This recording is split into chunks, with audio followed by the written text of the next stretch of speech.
I'm joining in and moderating this webinar. My name is Mark Masai. Our theme, as we have shown from the beginning of the week, is unlocking agri-finance and de-risking investment for climate-smart agriculture in East Africa. Also, in the build-up to this particular webinar, we did say who we'll be having in the conversation, and I'd now like to invite them to just say a quick hi. I'll say them by name, and we know them for those who are joining in, and we'll have an opportunity for all those who are on the virtual audience to be able to ask questions, and feel free to drop your question on the chat section. We have our technical team that is being supported by Joshua here at KCB and Veronica here as well, who will be keeping an eye out for your questions, your comments, and this is also a networking platform. So feel free to also drop your contact, say who you represent and what your interest is in, especially unlocking agri-finance and de-risking investment for climate-smart agriculture.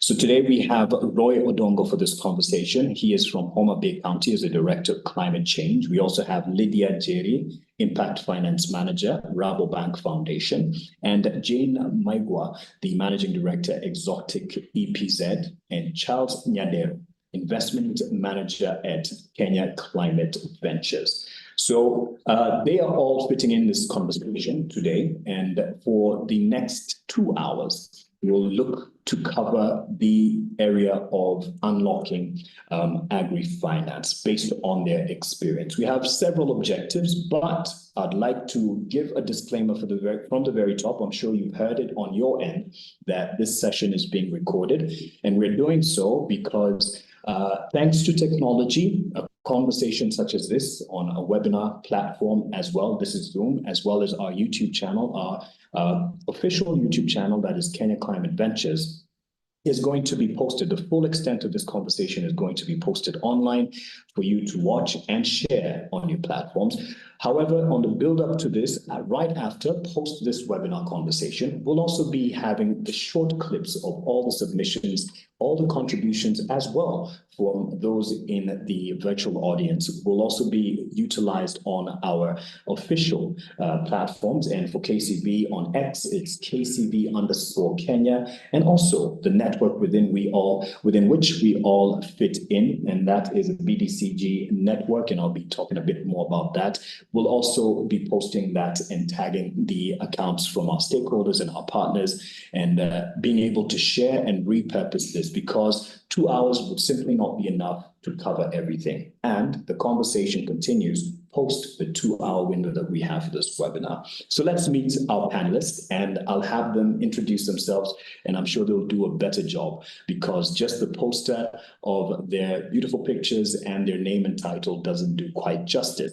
And the reason I'm handing it over to them is just to explain how they fit into this conversation and theme of this webinar on unlocking agri-finance. So first of all, is to say karibuni nyote, welcome, feel free. This is a conversation for all of us, beyond just the panel. They're just going to set the context, but I'll start with Roy Odongo, all the way from Homa Bay, and he will introduce himself. Then we'll go to Lydia, Jane, and Charles, just to introduce themselves and how they fit into this conversation. Karibu, Roy. Thank you very much, Mark, and also to the audience joining virtually. My name is Roy Odongo.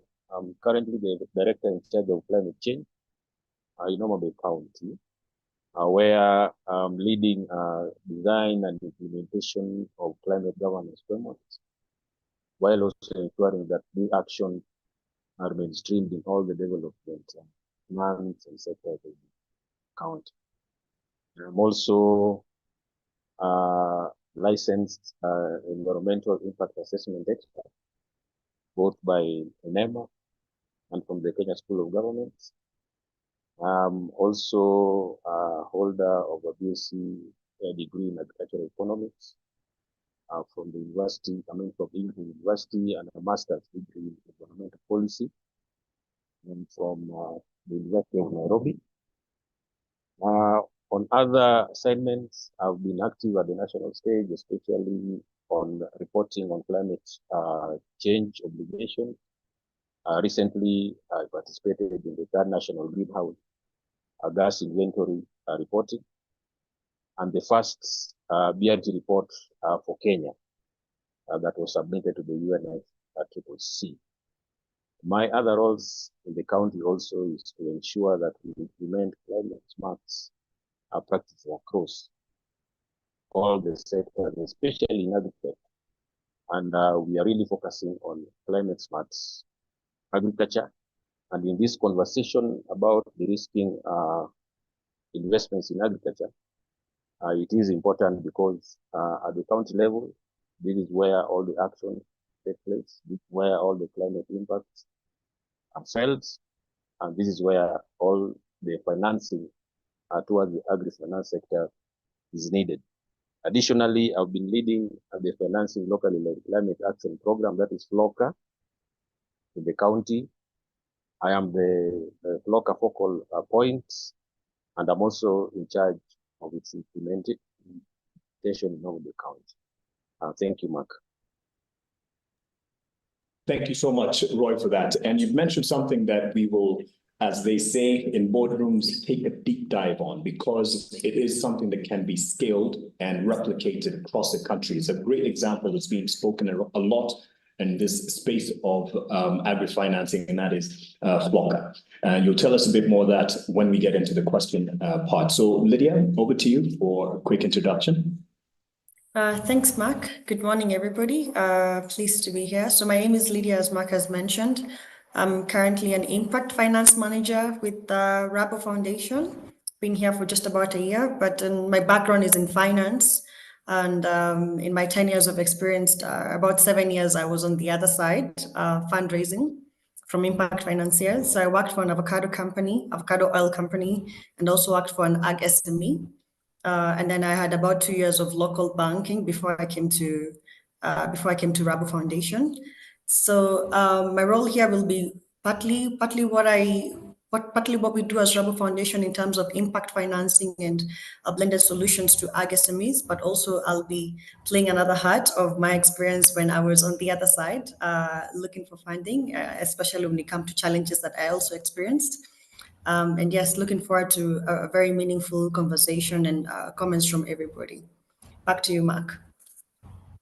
Thank you. Thank you so much. I'll hand it over as well to someone you work as well in this space, and you understand how you both fit in terms of the support and from a demand and supply side. Jane, over to you for your introduction, how you fit into this whole conversation. Thank you very much, Mark. Yeah, my name is Jane Maigwa. I am the Managing Director of Exotic EPZ Limited, which is the only 100% solely women-owned macadamia nuts processor and exporter in Kenya, and I suspect East Africa. I also chair the Association of Macadamia Processors. It's called Macadamia Association of Kenya, MACNAT.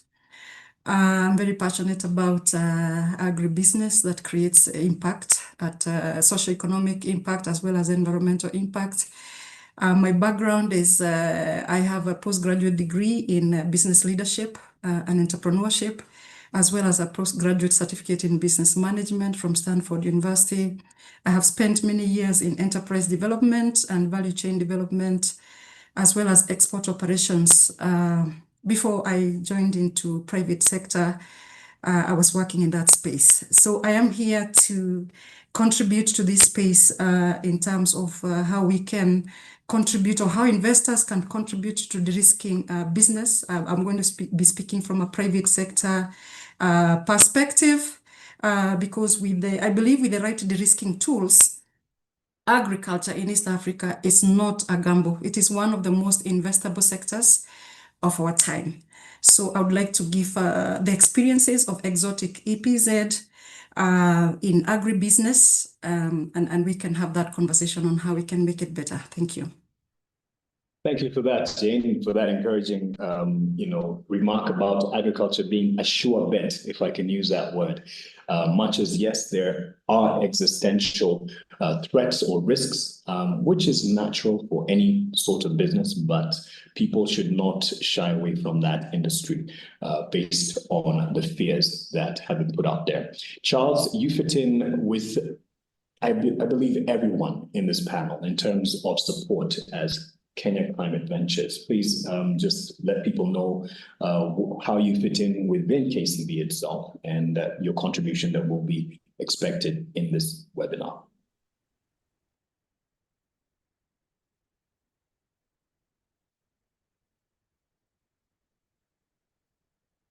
Charles, if you're there.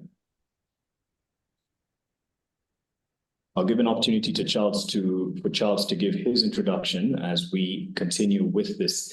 But in terms of objectives, just to look at what we look to cover.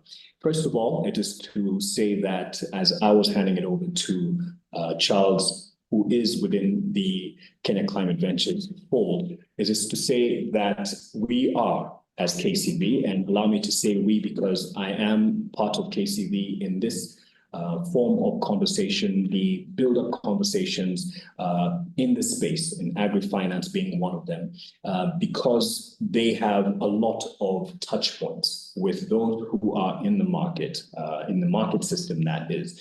And so there are those who look for funding and they are supporting in that, and even the beneficiaries. And of course, Jane, being one of the representatives here, Exotic EPZ Limited, will be speaking to the experience of that relationship and what people can expect, because I understand the 100 or so virtually represented audience right now. I'm sure many are in the space, agribusiness, looking to even export, as you are in the business of exporting macadamia nuts, Jane.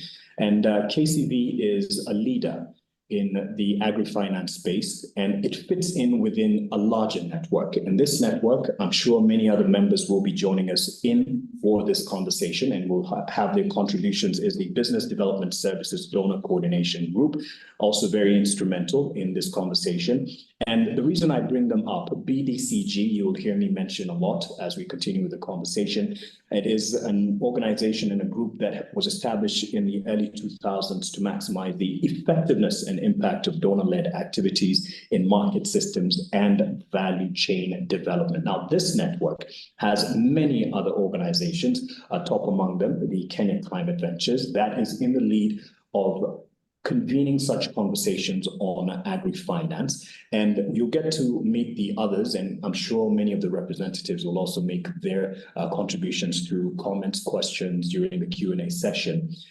They would want to continue the conversation in a build-up to a symposium that is going to be also supported by the Micro Enterprises Support Program Trust, MEST, that serves as a secretariat for BDCG. Now, the symposium is in November, and that is why we are having this conversation that is facilitated and convened by the Kenya Climate Ventures for the very purpose of even giving us insights that we can go in ahead of the symposium in November. And that will be communicated clearly to all of us, participants here, as well as other stakeholders on through the official channels, because the dates are yet to be settled, but we do know it's going to be in Kisumu, but that will be communicated. We do know the conversation will be had, the symposium will be in place, and if Charles is ready at this point, I was just buying him time to be able to introduce himself and how he fits into this conversation, but I can also just reiterate his place and part that he plays within the Kenya Climate Ventures. Charles Nyadero is the investment manager at KCV. So without further ado, I'd like to get into the conversation and talk to the rest of us who have had interactions directly in the name of agri-finance and unlocking the potential that is looking at the challenges that we have and also surmounting them. And to start us off, Lydia, you did talk about Rabo Foundation, and you've been on both sides. You've been on the side of raising funding within the agriculture space. And now you're on the other side as well, where you're partnering and supporting. If we may start us off, and then I'll come to Roy, and Floka is something that I'd want us to hear in terms of what has been proven as an implementable infrastructure to the ground level, that is Homa Bay for you. So for Rabo Foundations, Lydia, and how it's positioned itself as more than a lender, acting as an advisor, knowledge partner, and even matchmaker. How does this cooperative approach for you translate into more efficient and effective agri-financing channel for smallholder farmers? Again, speaking from your experience of being on the side of raising funding, and now you are the one who's supporting the players in the agriculture sector. Yeah, thanks, Mark. Yeah, it's been quite a journey, I have to admit, especially during my time in working with an agro processor. Manufacturing and working with farmers isn't a very easy thing, as somebody like Jane might appreciate, and other agro processors in this meeting. So first of all, even in the landscape that we are in, being Kenya, land is fragmented. As we go along, land is subdivided. And just being able to aggregate from, say, farmers with the right certification, with the right quality is quite difficult and quite expensive. Often you have to have a program that involves field extension officers, that involves certifications, of which the agro processor has to take by themselves or take the entire cost by themselves. So already, AgSMEs already have additional expenses that other larger processors or larger commercial non-impact manufacturers don't usually face. So what I have seen has been very, very useful is, the difference between commercial lending and impact lending. In just from the basic point of interest rates being, much lower, a bit more grace period, a bit more patient capital, and sometimes, and especially sometimes, blended finance. And in this case, we mean maybe like a two sort of facility in one. The most common one is having a grant and a loan at the same time. In some instances, is having a guarantee and a loan at the same time, such that this gives the agro SME or the agro processor or eventually the farmer enough time to be able to do things sustainably in a long-term kind of way of thinking, and then also using the knowledge from previous lessons. So what I'm very, very proud about Rabobank and Rabo Foundation, these are two different affiliations. And just for history, Rabobank is a bank that was formed about 125 years ago in the Netherlands, but the foundation was formed 50 years ago as a social arm. But over time, we've all aligned to pretty much do the same thing, in that we lend, rather than having one doing CSR and the other one doing commercial lending. We've all aligned to be able to meet each other halfway in terms of, okay, yes, let's give debt, but also let's align in terms of which companies do we start with. So Rabo Foundation works with companies that work with smallholder farmers. We believe we exist here for the smallholder farmers. We do not lend to smallholder farmers directly, but we work with agro SMEs that have the ambitious, goals of being impactful, sustainable, and not just making money, but also being good to the environment, uplifting the farmers' economic status and social status.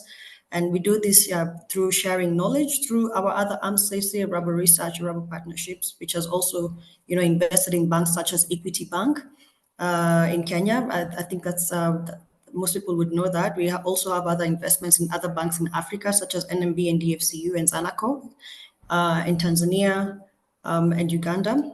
So we share knowledge. We also try to have these blended financing structures that, are a bit more affordable, do not require collateral at most instances, unless it's quite required. But also, besides the knowledge and the affordable, is also sharing the knowledge. So we would require our partners sometimes to even mentor each other, or in some instances, we would sponsor them to go and, speak and share their lessons and share their challenges to international symposiums. So we honestly believe getting partners together in a room, different people from whether it's the lending side and the AgSMEs, just come and honestly say, just genuinely, honestly, these are my problems. This is where I feel like you don't understand my language or I don't understand your language. And then share knowledge, share different experiences, and share new ways of doing innovative sort of structures that will enable sustainability in the businesses. Back to you, Mark. Just to pick up on something that you brought up, I mean, been in over 100 years in existence, that is a Rabo. And you mentioned something of interest, perhaps just for clarity, you don't lend directly to smallholder farmers. Just to clarify, is it because before I get to Roy, is it a trust issue? Because then comes in the question of, are there brokers who then determine who gets the support? Just to clarify on that. Yeah, good question. The main reason is because at the end of the day, we're still a foundation. We try to be as lean as possible. We also have a cap into how much we give, because we rely mostly on the bank for funding, and also in our funding to cover our expenses etc. And we are a very lean team. And just to give you context, we're in 7 countries in Africa, and we only have 5 impact finance managers who do all the onboarding, whether it's from a compliance or from a business perspective. So we believe we'll be able to reach more farmers if we worked with somebody who already has direct contact with the farmers. For example, Exotic in this instance, rather than working with farmers directly. It's just more of being skill. It's more of skill and being operational efficient. But we still exist for the farmer. We want the farmer to be the end beneficiary of our product. It's just that we know we can't do this alone. Back to the cooperative comment that you had on how Rabo Foundation works. We believe in partnering to be able to reach as many people as possible.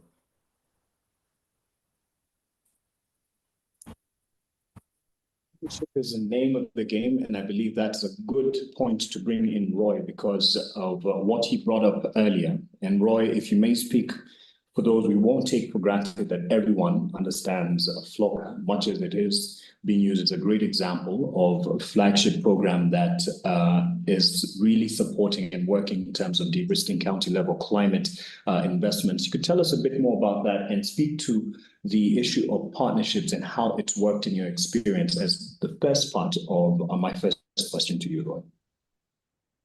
Thank you, Mark. Thank you very much. FLOCA now is a very popular financing model for climate action in the country because of its recorded successes. Now, just a bit about FLOCA. FLOCA is a grant given to the county governments from the national government, though the sources of finance include loans from institutions like the World Bank. There are also grants of institutions like the Swedish Development Agency, that is from Sweden. The government of Denmark also funds FLOCA, the Kingdom of Netherlands, and the German government through their development bank known as KfW. And the national government then gives these funds to qualifying county government as grants. Now, the grants were fashioned into 2 types. There was the first round of financing that was meant to support development of institutional structure in the county. That was known as the County Climate Institutional Support Grant under FLOCA. Now, this financing was given to counties for 3 years. The disbursement started in the financial year 2022-2023 and ended in the financial year 24-25. That is 3 years, a 3-year period. And these funds, counties majorly used them to set up the policy, the legal, the legislative infrastructure, and frameworks for climate action. And the key point to note, these funds largely funded most of the county government's participatory climate risk assessments and the reports that came after that. It also funded the formulation of all the county government climate change action plans that are now running from the year 2023 to the year 2027. They are 5-year plans. Among other things, that funding also helped in capacity building. In capacity building of the various climate change units in the country, including that of Homa Bay County, and also training staff, not just in the unit, but across the county government, because climate change is being dealt with in the counties from a sectoral point of view. That is, it is being dealt with across government in all sectors.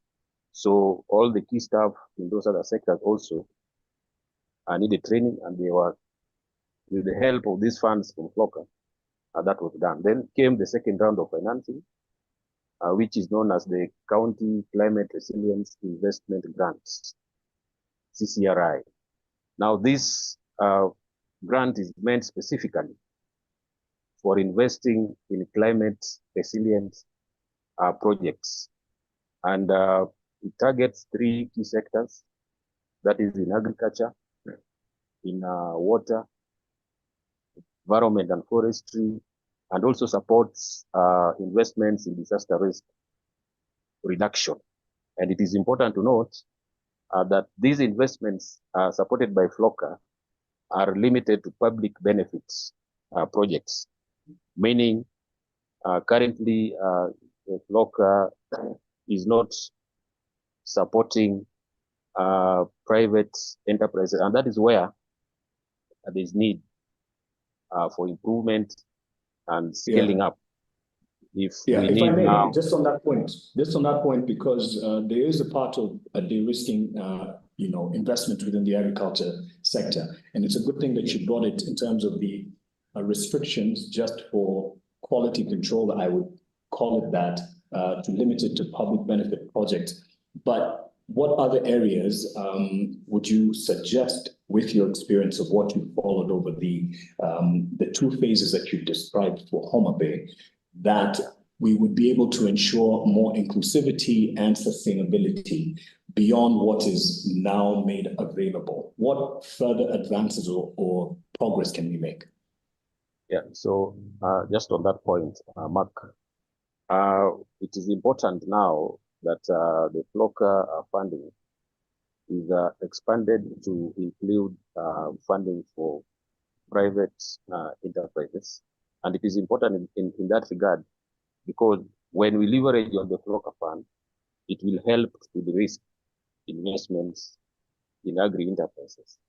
For instance, through public-private partnerships, co-funding from FLOCA or co-investments from FLOCA could encourage lending by financial institutions so that there is confidence in investing in the agricultural sector, since there is goodwill or there is some financial support from the side of government to secure whatever funding that may come from the private sector. And it can also, this will also go a long way in raising the confidence of farmers and those investors who may want to invest but fear those risks that are associated with the agricultural enterprises, and that are most often associated with a lack of insurance or security for financing. Now, when the public sector comes in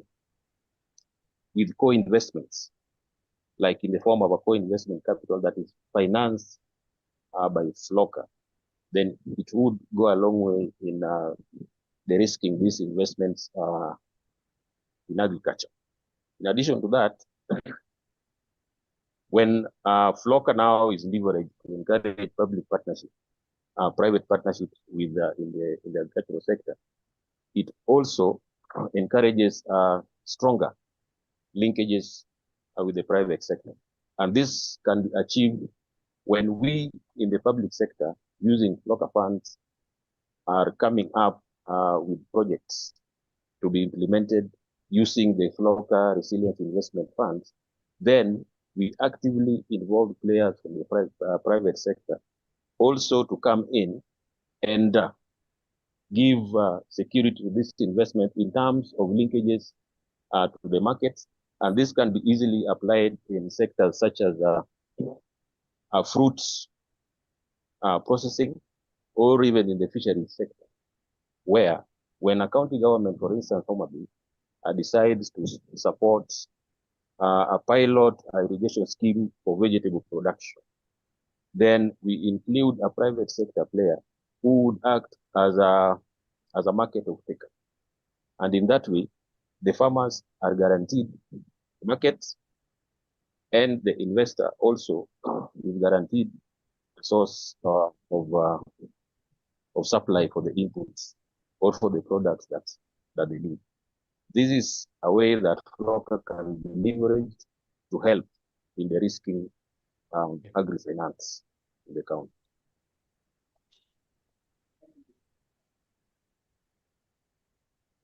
Explanation, sorry, I was on mute for a few seconds. From your experience with FLOCA and the areas that can be strengthened, because it's all about improving based on what we're learning. And I believe Charles Nyadero, the investment manager at KCB, is now ready to jump in because he brings in something important. And I'll ask on the question of capital models, and catalytic capital in some instances is seen as a bridge to attract private investment. So for you and your experience, which are the examples of concessional debt that have worked best for climate smart agriculture? And this is especially to talk to how this can be optimized in partnerships with players such as KCB. Thanks, Mark, and good morning, everyone. First of all, I have to apologize for a tech hitch that probably cut me off out of the room, but thanks that I've joined. So again, before probably I respond to your question, I'd like to introduce myself. I'm Charles Nyadero, the investment manager of Kenya Climate Ventures. Charles is an investment professional with 15 years of experience. I've been privileged to cut my teeth in 3 financial landscapes, starting with the commercial bank, where I stayed for some time as a risk analyst. Then I moved to development finance again, that I've been also privileged to work in a grant environment. And now I'm in the impact investment space, that I've been also able to now scale my experience in impact investment. Agribusiness is a quite interesting sector that I've worked in, right from commercial banking and then development finance, and now again where I'm focused in impact investing in agri-finance. And that's why I find this conversation quite interesting, because we can never emphasize the importance of agriculture in our society. If you look at it from the development perspective, you realize that almost 7 out of 17 development goals are all anchored, and agriculture must work for us to be able to achieve these development goals by 2030. Again, just deep into our local society, we realize that agriculture is what is going to provide us jobs. Agriculture is always what is going to help us now overcome challenges of hunger, lack of food and nutrition. Agriculture is what is going to support us help conserve the environment through biodiversity conservation, practicing regenerative agriculture and agroecology to support our environment. And again, from an economy perspective, agriculture has been like the foreign exchange earner that support big chunk of the foreign income that we get annually in this, in our country. So moving into catalytic, first of all, as Kenya Climate Ventures, we understand that to provide a catalytic capital, it must come like what I can summarize in 4 forms. Number one, that it has to be quite patient, ability to provide a longer horizontal time period for investment to be able to patiently withdraw that money into your investment. Number 2, you have to be always willing to take sometimes a lower return compared to what the commercial market can be able to get. Why? Because you want to support this business to be able to scale and grow, and probably again leverage in more other types of capital into the business. And that's why they will want that you will be in a position to take a lower capital return than what others are taking in the market. Number 3, again, you should be willing to again come in at a time that probably you are the first investor, which means you are willing to take more risk compared to other investors, because probably this is like an example of climate smart agriculture. Some of them are quite new model in the market. They are still very risky. But now as a catalytic capital provider, you should also always be willing to be able to come in as a first-time investor to support them to be able to now scale. Yeah. So from the market, what we have been able to see, several models are coming that requires co-creation, that requires collaboration to be able now to come up both from the philanthropic, the development financial institutions, and the impact investors and the commercial banks can be able to come up together and use these instruments to be able to mobilize more capital into the agriculture sector. I could probably go ahead and highlight how probably we can blend grants and commercial capital to be able to provide a catalytic capital to be able to support the business grow. We can highlight how technical assistance, just providing ecosystem support to a particular business plus a commercial capital. We have seen an area where we could provide an incentive like a guarantee and then mobilize it with the commercial capital to be able now to support the business, be able to again scale and grow in the business. We have an instance where we get catalytic capital like first loss capital that again provide downside protection for a commercial investor that probably want to come in and come into an investment. So because of if you provide a first loss capital, then this downside protection can allow a commercial provider that focus on return to be able to provide again a catalytic capital for this business to be able again to access capital to grow. So we've been able to work together in the ecosystem by trying to blend different kind of capital together to support the agri business to be able to scale in the market. Thank you, Mark. Thank you. And as we continue to explore some of the options here in terms of approaches for financing, let's talk to someone who's been a beneficiary in their journey. Excuse me, and that is Exotic EPZ. Jane, you speak from firsthand experience in this particular aspect, but you have managed. You are a success story, being the leading macadamia exporter, and you've been able to grow within the value chain, especially for the export market. But in your experience and through the time that you have been in this, you could talk to us about the financing challenges that you have seen that I'm sure would echo and would resonate with many who have joined us. And I'm told we are up to almost 150 attendees online. So thank you for those who are also already putting in their questions and explaining their challenges. So the financing challenges that you have faced, especially as an agripreneur, and in this aspect for high value export, Jane. Thank you very much, Mark. As an agripreneur, every harvest season feels like walking a very tight rope. Buying nuts, so we're in macadamia nuts processing and export. So buying nuts from farmers upfront, we pay cash on the spot. When we receive the nuts from the farmers, we pay cash on the spot after we have checked quality and accepted. And then waiting months for export payments, 2 months, sometimes even up to 3 months. And also praying that droughts or market shocks don't wipe us out. Like 2023, we saw a market fall, demand fell flat and prices fell flat. So these are the things that we go through and the aspects that might be seen as risk by investors and financiers. But with the right de-risking tools, it can be made easier. So maybe also to put a little context, the Kenyan macadamia sector has over 200,000 Kenyan smallholder farmers that are engaged in the farming of macadamia. And this sector happens to be one of the sectors that has potential to be a beacon for youth employment, women's empowerment, and sustainable growth in Africa and in Kenya, indeed.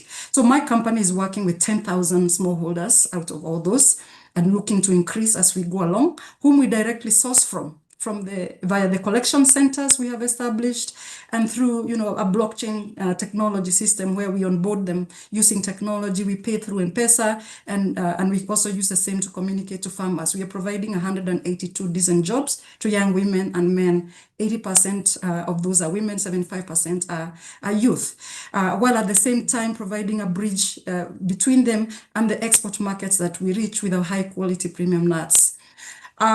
Finance remains a big barrier, like you have mentioned, both to us as processors and also to the farmers that we are sourcing from. So to mention a little bit about the farmers need liquidity and they need to take care of their very many different diverse needs, ranging from the agri-business that they run or the farming activities that they run, the inputs, the agri-inputs,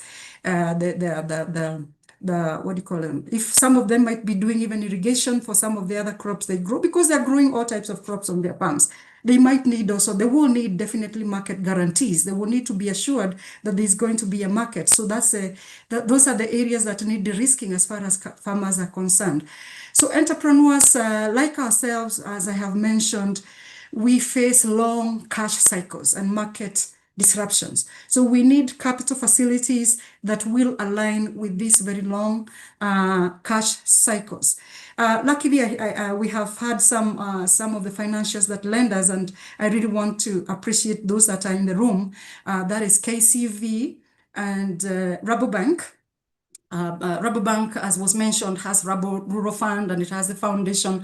They have worked with us with the funds that have gone a long way to support in dealing with the risks that we face as far as the long cash cycles are concerned. KCV has provided, patient capital, funds that are patient, as our KCV colleague has said, Charles has said, that has enabled us to operate and pursue our growth without worrying, about immediate repayments before the business can even get the cycles and the cash cycles transformed or rather completed.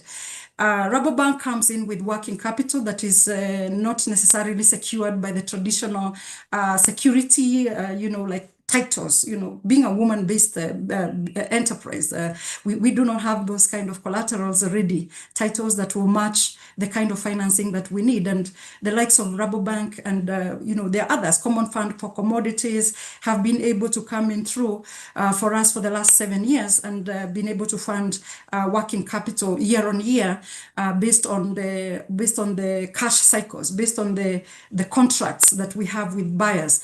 But I must say that we need to move even further, a bit further in terms of the type of de-risking investment and unlock different types of agri-finance for businesses like Exotic. Like I mentioned, we pay spot cash to the farmers. We have longer cycles. This is a crop that has seasons. So we only have a season that runs from February to June. That's the peak season. And a much smaller season that runs from September to November. So typically we want to ensure that we are off-taking from the farmers as much as our capacity is, and bringing it to the factory in readiness for fulfilling the contracts throughout the year. That requires capital right at the beginning of the harvest and the capital together, not some of it coming later on when the season when it's out of season.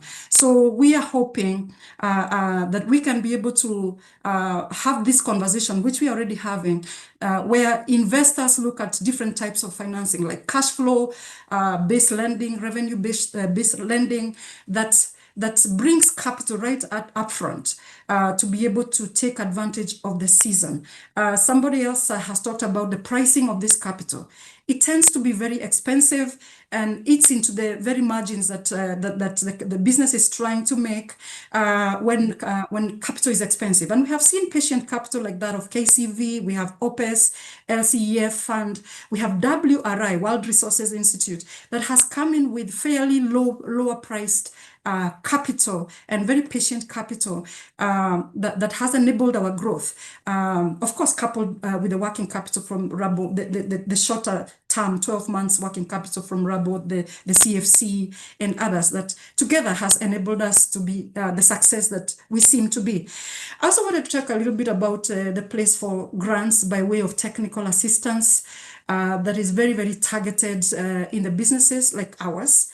There will always be opportunities. For example, I like giving examples because that's why I'm here. KCV provided us with a technical assistance grant to support an energy audit.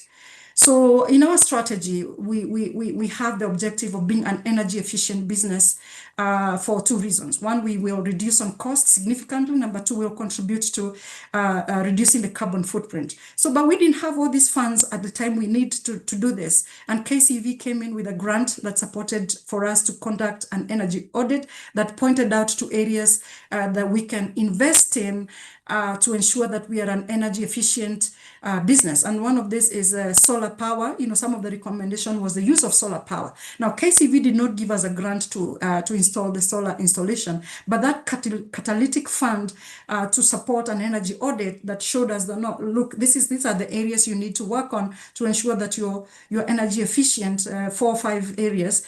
We were able to put it in our strategy and in our action plan. And small by small, we have been able to implement them and look for even other lenders to support the implementation of those. Right now, we are talking of a business that is dependent, at least 20% of our energy is coming from solar panels, solar energy that we have installed in our business. So typically, we need patient capital as businesses. The business environment has become very, very, very harsh.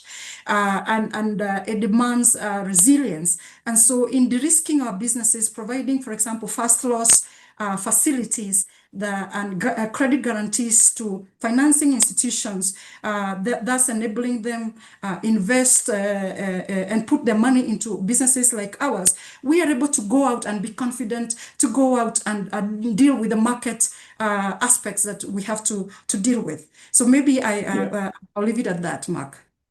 No, but you brought up a lot, especially how, in examples of how KCV, Kenya Climate Ventures, has plugged in to support you in building your resilience. And I'd like to bring in Lydia at this point because they also work within the same space in support. And Jane has mentioned the seasons that they work with. Already there are early warning signs and forecasts and predictions, with a report just released yesterday about lower than average rainfall in October to December. So climate change, it's a threat, an existential threat to yields and even resilience for those in the agricultural value chain. And we'd like to hear from Rabo Foundation and the examples that they are able to support smallholder farmers with climate smart solutions and what that translates to in what you've supported so far. Yeah, thanks, Mark. So I will just briefly echo what you've said. Indeed, climate change has immediate results with reduction in yields at farm level, and that affects the farmer because they don't have enough money to do what they wanted to do. But then also businesses like Jane, where they have orders and contracted orders at the beginning of the year, when they're not able to meet them, and then it's always like a back and forth, can even affect the kind of prices they get from their buyers. And just to give an example, when I worked for an Agri-Fintech that provided input loans to farmers, and then one year you've been planting maize for the last 10 years, and then 1 year all of a sudden nothing comes out of the ground because of climate change. It's quite sad, and it's quite something that I like that a lot of people are trying to consider this. What can we do in both the short run and the long run? As Rabo Foundation, what we do and what we believe as the first step is to provide farmer capacity building. And one of the best projects that I would like to highlight is that Rabobank has an arm called Acorn. Acorn basically links farmers to carbon credit markets. They have off-takers such as Microsoft and Samsung, and one of the big ones, and Apple. But then on the other hand, so you get carbon credits from the trees that have grown, but some farmers didn't even have enough knowledge and even sufficient funding to buy the seedlings. So what we did is we partnered with some companies such as Solidaridad in Uganda, Trees for Kenya in Kenya, and Cereal Growers Association in Kenya as well, some in Zambia and some in Tanzania. And we entered a much longer program. So remember, Rabo Foundation traditionally gives short-term working capital, as Jane has highlighted, not more than 15 to 24 months, usually 12 months. But we decided to, kind of put some funding aside and enter into a very long, even up to 10 years arrangements with some of these NGOs and strategic partners. And we provided half capacity or half technical assistance, where the funding was very much based on making farmers aware of what's happening, what's going on in the environment and how do you take care of a tree. And the other part was to give them a loan to acquire trees. And remember, trees take up to 3 years even before they're able to remove carbon from the environment. So this has to be a very long-term project, a much longer-term one, and then it has to have the elements of half of it has to be a grant, and the other half can be a long-term payable grant. So we've partnered also with partners such as FST Africa, because they have some funding for Kenyan entities that are into agroforestry as part of our climate, smart and trying to think long-term in terms of what can we do both in the short run but also in the long run. Back to you, Mark. Thank you for that. And just to fit into that conversation of supporting climate smart initiatives or alternatives, given the climate change threat that is going to be with us, and we need to adapt. From Homa Bay, and you'll tell us more with an expert opinion and experience with the potential in horticulture, fisheries, what financing gaps that you see are there in being able to support and strengthen climate smart initiatives. And this is speaking to the opportunities that there could be for those who are in the conversation for catalytic investment. Roy. Thank you, Mark. Indeed, as you all know, Homa Bay County is bordering the Lake Victoria and has the largest part of the lake this side of Kenya, at least 80%.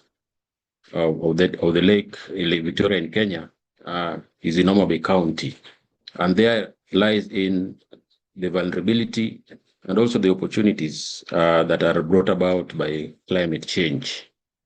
For instance, most of our people in this county depend on fisheries and smallholder agriculture. These two sectors are plagued by chronic lack of investment financing. That is in the form of limited access to these finances due to many factors like lack of security. There is no active insurance schemes or risk protection measures that will encourage investments in these sectors. These sectors are also plagued by a serious lack of infrastructure in terms of value addition, which, by the way, is the biggest threat to the livelihoods of our people. In most of our beaches, you will find fish are going bad for no any other reason but lack of cooling facilities, and also poor roads are leading to these sites. The other one is also mainly about agriculture, is lack of extension services. Even if we provide the adequate financing, but again, farmers need to access the correct information at the right time to adopt certain climate-smart agricultural practices that would boost their incomes. For instance, now we are in the space and talking about carbon trading. Most of our farmers right now are not really aware, or they don't know how to tap into this opportunity. So that is where extension services come. But then that sector also is plagued by challenges, lack of enough personnel, inadequate financing to that sector. So Homa Bay has opportunity in these areas. And the best way that we can leverage on these opportunities is to invest in our fisheries and the blue economy sector, and also in the horticulture. Homa Bay is blessed with a very nice climate that encourages growing of most horticultural crops, including flowers. But as I've said, there is no enough investment or some impact investment that can spur the growth of these sectors. In the fishery sectors, we need impact investment in things like cold chains on the part of private investors. And from the public sector side, there should be investments in the development of the infrastructure. That is in terms of the roads, though there have been efforts to develop the infrastructure of late, but we are not yet there. And our farmers and our fisheries players still suffer from the consequences brought about by lack of this infrastructure. Overall, Homa Bay County is really ready for what I can say an impact investor in these sectors that most of our people are drawing their livelihoods from. And from the practices or from the conversations that we have with our people when we go to talk to them about their priorities on climate action, they also mention these issues about investment in facilities that will enable them to preserve their produce so that they can access markets at a later time or in areas that are far away from the county. Thank you, Mark. Thank you for that, Roy. And just giving the blend there of public-private sector plugging in and investing in the agribusiness, especially for smallholder farmers, and the barriers that come in being able to help them surmount the issues that come up, especially with the challenges that we are facing again and again and more severely within climate change. To you, Charles, and being an actor and having supported the smallholder farmers, MSMEs over the years, you could tell us about the models that have worked for you to give commercial and drive commercial gains, as well as build the climate resilience of those who are in the agribusiness, as well as the value chain, as an example of what can work, and to those who are listening in. Thanks, Mark. So I want to build the conversation from, I think, what you've heard Roy mentioning, which, if you could pick very well, one of the things that he is highlighting is from a KCV as a specialized climate fund, de-risking early and growth stage businesses. You realize that one of the challenges that we face in the market is one of them is dysfunctional value chains, particularly the local value chains that have suffered decades of lack of investments. There are no proper things like research, the market access to the farmers that are accessing the market. So if you're trying to drive capital in those particular sector, you realize that you're going to be dealing with a very tough value chain. The number two thing that probably you could learn from maybe what Roy has put it, that it is quite very costly to be able now to reach some of these value chains, some of these particular sectors in agribusiness that are still emerging. Some of them are in the remote areas that quite you provide that to you spend a lot of money to be able to access those particular farmers to be able to provide for them capital. Again, on the other side, as a specialized climate fund, you understand that we need to mobilize capital to be able now to deploy to this early stage and growth stage businesses. And for example, if you're mobilizing private capital, there are fundamental questions that you must be able to answer to the investors. And one of them that you have to assure them about the return. Number two, you have to be able to assure them about the liquidity, and probably sometimes they'll ask the issues about exit when probably you're supposed to turn their money. So all these two puts a specialized climate impact fund like KCV in a very tight situation, where the people whom you are deploying capital to are quite risky, high operating cost, and then some of the dysfunctional value chains that you have to work very hard to be able to build. At the same time, you're dealing with some private investors that are very tight on the returns that they require from the investment that they're giving you to deploy.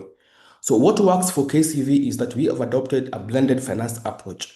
That's how we are able to mobilize capital both from the DFIs, the philanthropic capitals from the foundations, that we can also mobilize with the private capital to be able now to help us be able now to take bigger risk, providing this capital in a very concessional way now to these early stage value chains that are still struggling to come into the market.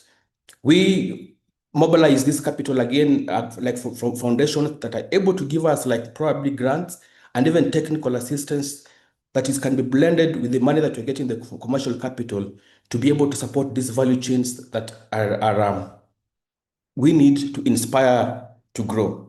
Otherwise, we realize that some of the local value chains, I'm sure if we look at the export-oriented value chains like macadamia, coffee, in the market, they have had so much traction where you've seen a lot of research, a lot of maybe the government support coming in.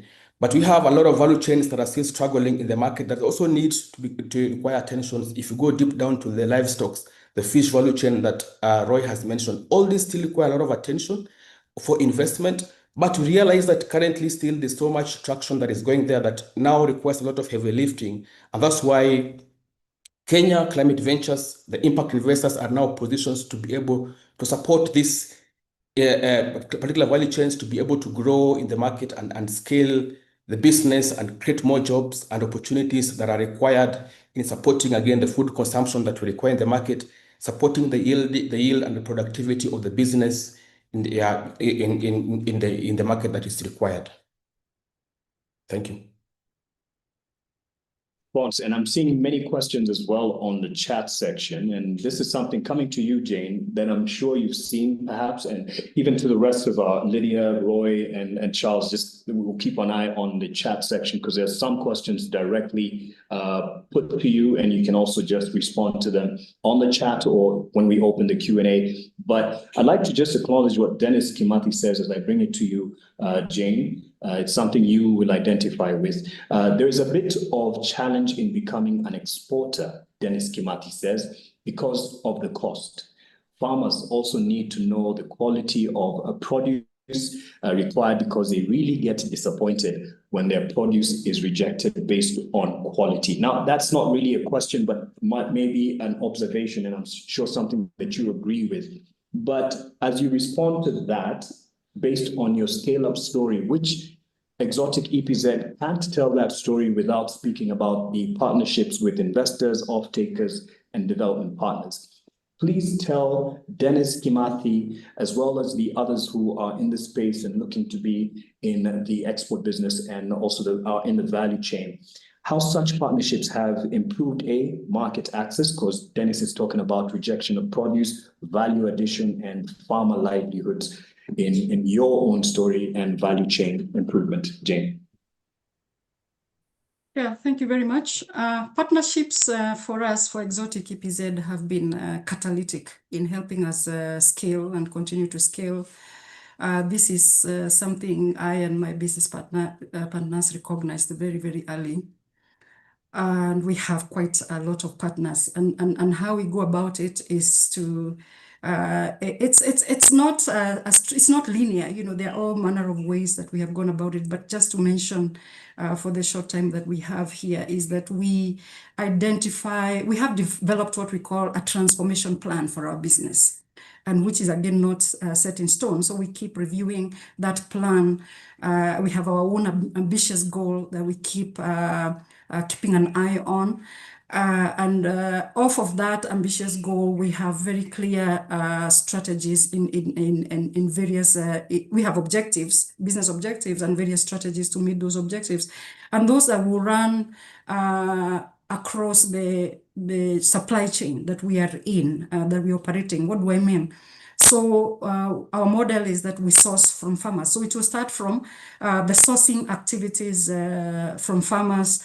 What is going to help us transform? What do we need to reach our ambitious goal in terms of the sourcing side of things? You know, sourcing the raw material from farmers. If we are going to say need we will need to achieve 3,000 tons or 4,000 tons annual sourcing of raw materials from farmers, what is that going to mean? And then we are going to we have identified, you know, what are the constraints around getting the quality, because quality is very important, and getting the volumes. And so what are the strategies we have? What are the activities that we need to do there?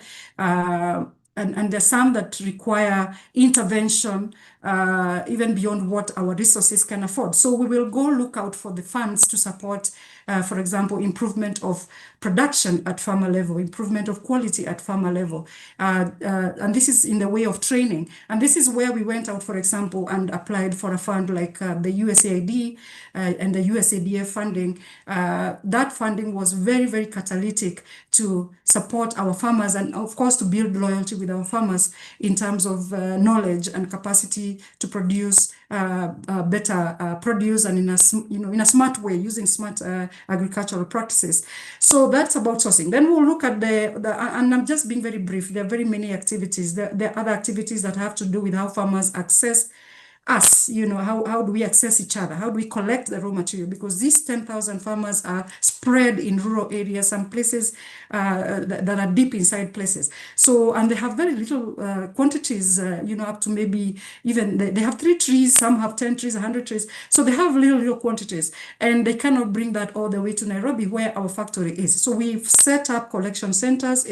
We have not reached the best that we want. We would like to set up a lot more and organize farmers in clusters to be able to collect that raw material from the farmers, and they get the direct value from us. That's a principle that we have. When we come to just the virtue of the volume that we need, it requires quite significant capital, working capital. And as I said before, it's a seasonal crop. It happens 4 months. You must have the capital within 4 months if you're really going to maximize. Of course, you can buy off season, but you will buy high and you buy lower quality. So we've struggled with that a lot, actually. We've never had the capital that we need all at the same time that we needed it. And it's matters of the risk that financiers will see that there is. But anyway, we do have at least some solutions we've had from, say, the likes of Rabobank. I meet these institutions through networking. I do a lot of networking. I'm all out everywhere where networks are supposed to be. There are others I may not afford to go because of sometimes the time. I may not have the time. I remember I'm still a woman that is split up with the many responsibilities. But for where I'm able to go, I am there and I speak, I pitch, I learn. I'm always learning. And so this is what I encourage, for example, entrepreneurs to do. Just keep talking, make your pitches smart and keep talking to those that you meet. So I met, for example, Rabobank through some of the pitching events that I was in. And to keep the story short, so we'll analyze what needs we have, the initiatives we have to enable us reach our ambitious goals. So processing, for example, we need to be having a very efficient processing system. And this we do year on year. We are improving our processing capacity, and we go look out for the funds that will support us to improve those capacities. When we get to the market, there's a lot to do in the market. For instance, I've just come back from the US on a market development tour, and I can tell you the potential is extremely high. You know, for agricultural products, we haven't even started to sell. People say there is no market. Market is absolutely in abundance, but it's about how to get to that market and sell to them and align to the standards that are required, the certifications that are needed. Certifications are super expensive. So needing finances that will support businesses to be able to access these certifications, not at a very slow pace if we are going to scale really fast. So there is the market entry, moving from one market segment to another. Now we are looking at moving to B2C. We are looking at getting to the likes of Walmart, the likes of Target, the likes of Costco with a retail product. And this is very much open to businesses. Exotic on its own cannot supply all these markets. And I now come to my role as an association. So we are looking at how can we aggregate as an association and serve these markets. So there's enough for everybody. So this thing where everybody thinks, entrepreneurs think, well, you know, there's such a little market, you're stealing from each other, you can't share, that is a myth. I want to demystify that. But you know, when I came back, Mark, as I finished, the big question as I go on to try and scale businesses here, our business and even those in the value chain, is where is the right financing? Now, that is the biggest bottleneck that we are going to face. It is not the market. Now I can see the open route towards the market, but how are we going to get to those markets? We need sufficient capital, patient capital, affordable capital, and capital at the right time. Thank you.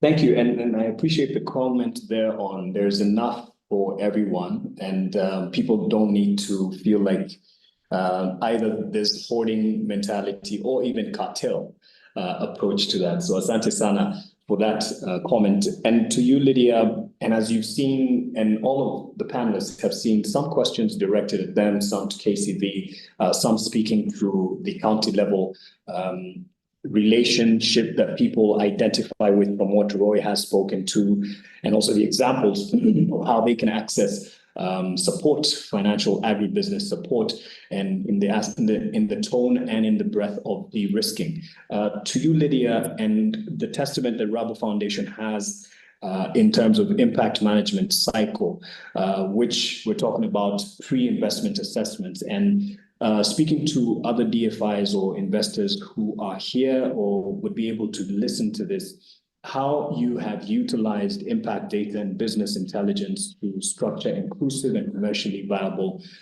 agri-finance in your approach. Yeah, thanks, Mark. For us, impact investment is arguably almost just the same as credit analysis when it even comes to giving debt. It's an entire world by itself, and it's something we do even before we express interest when it comes to investing in you, whether it will be purely on a technical assistance, but also from a debt perspective. So even as we're just meeting and we're beginning to talk, okay, bring me your audited financials, we'll ask you a couple of questions as to how it's not just about scale. It's not just about I'm working with 10,000 farmers, but how much are you doing? There's somebody who's doing one thing by sending messages, which is still helpful, but there's somebody who's going the extra mile, training them, retraining them, certifying them, linking them to markets, giving them additional financing and additional, let's say, irrigation when they're a processor. We look at depth as well.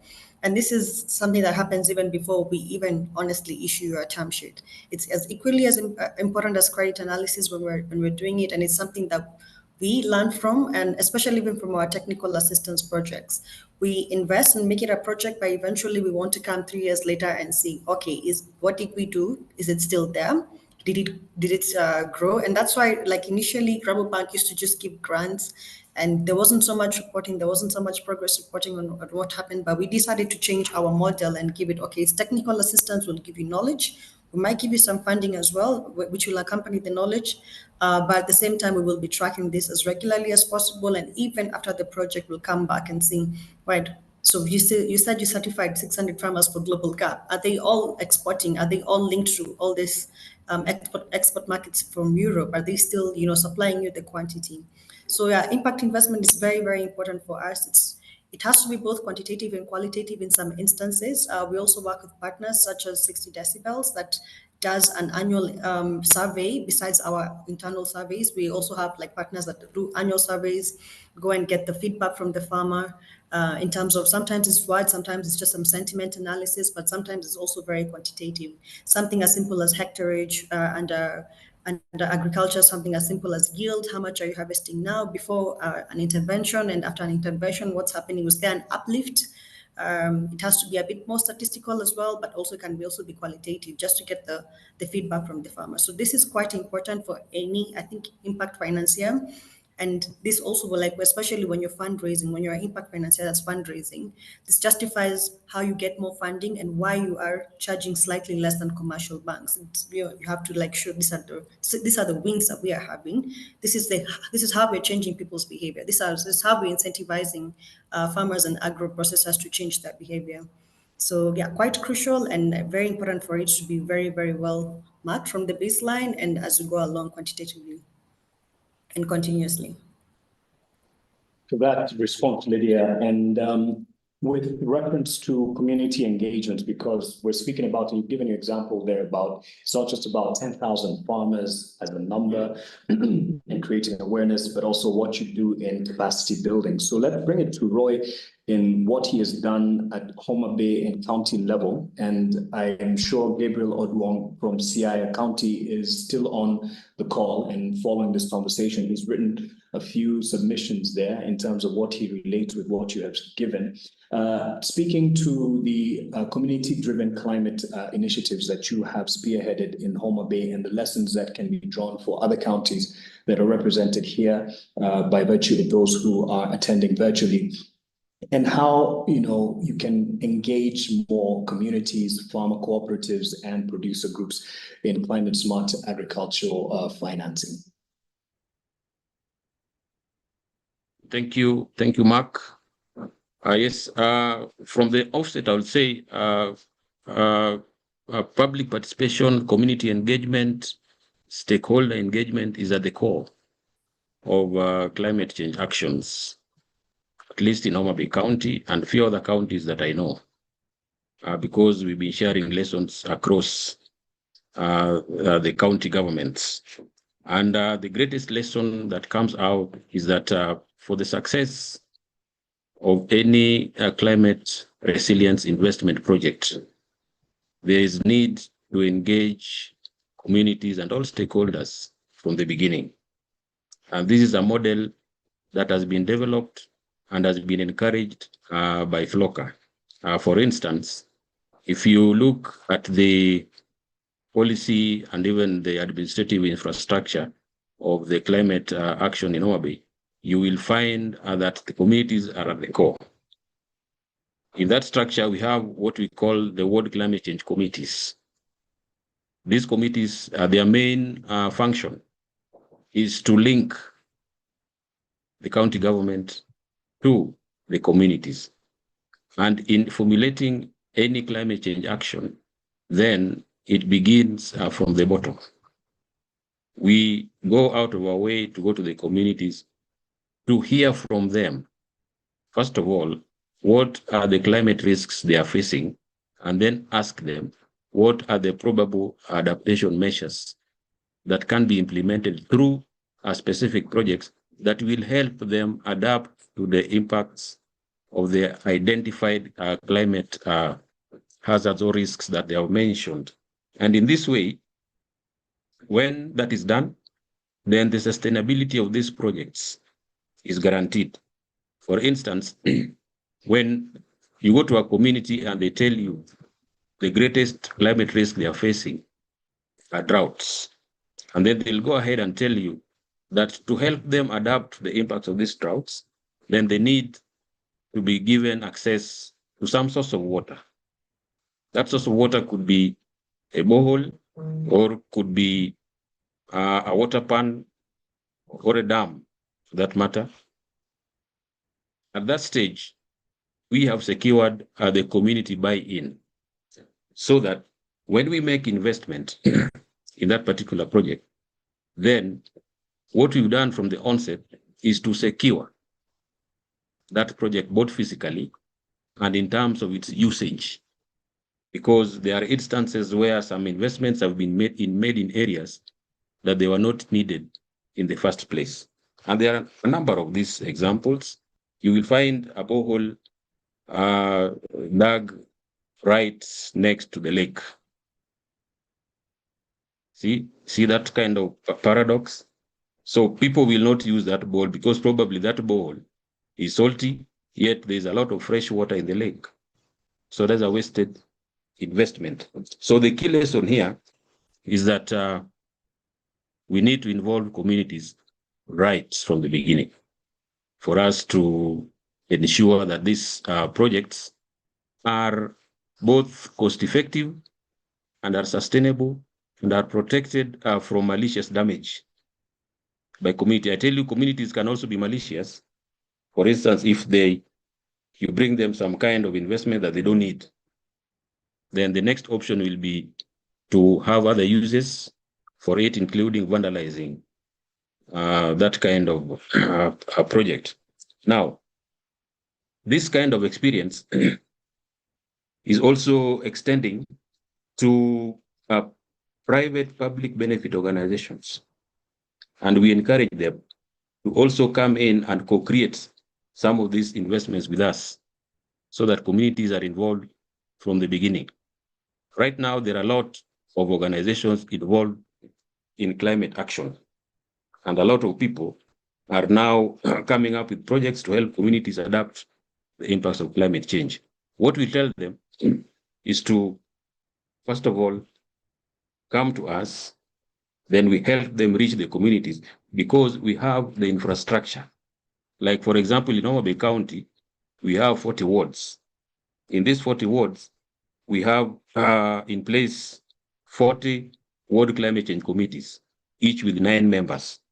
And that is a sum of 360 people, which we can, at a push of a button, through bulk SMSing, we can reach.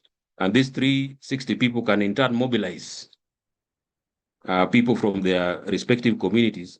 And then whatever project should be implemented now gets to get the buy-in from the community. And this is a scalable model that can also apply to the private sector investors, who, by the way, also just faces similar or in a way similar challenges in identifying priorities that our communities would want to buy in. For instance, an impact investor would want to invest in an irrigation project. Let's say in Homa Bay County, there's somewhere called Lambwe.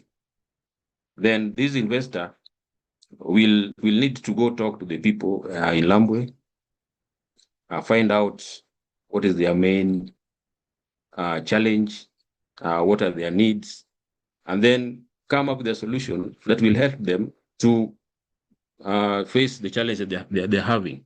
In the same Lambwe, for instance, if you are an investor, you go in blindly and you want to invest, for example, in some livestock project, then if you don't consult the community, they just look at you. And then later, when you now start seeing bad things happening, they'll tell you that you didn't know this place is prone to tsetse flies, which is not friendly to livestock. So those are some of the examples that both the private sector, the public sector, need to learn from and scale them up to ensure that investments in agricultural enterprises that address climate challenges are made with the complete and absolute input from the communities that they intend to benefit. Now, Mark, if you allow me. Yeah, there's what Frederick, I don't know if that's what you've seen. Is it Frederick Nessa has posted at 12:14. And this comes right after you were talking about the infrastructure that you are able to utilize as an investor, potential investor comes in, and why you encourage them to actually use your 40 ward access that you have. And I think you see it from your end. Frederick Nessa says, how do you prevent and mitigate against the administration, politically exposed individuals, bureaucrats seeking patronage to allow investments to proceed? Yes, that is a good question from Nessa. When it comes to private investments, especially in Homa Bay County, now we have in place a legislation that guides how people would be allowed to invest, not only allowed, but how to engage with the county government. And in that legislation, it gives safeguards against these the so-called political rent seekers who would want to reap from what they did not sow. So in Homa Bay County, already there's that infrastructure with our, it's called the Homa Bay County Investments Authority, where it's a one-stop shop where all the investment guides, all the investment requirements in Homa Bay County are processed, be it coming up with MOUs, be it getting certain licenses, be it engaging the communities, be it engaging with the communities to get land. That is handled at that investment authority.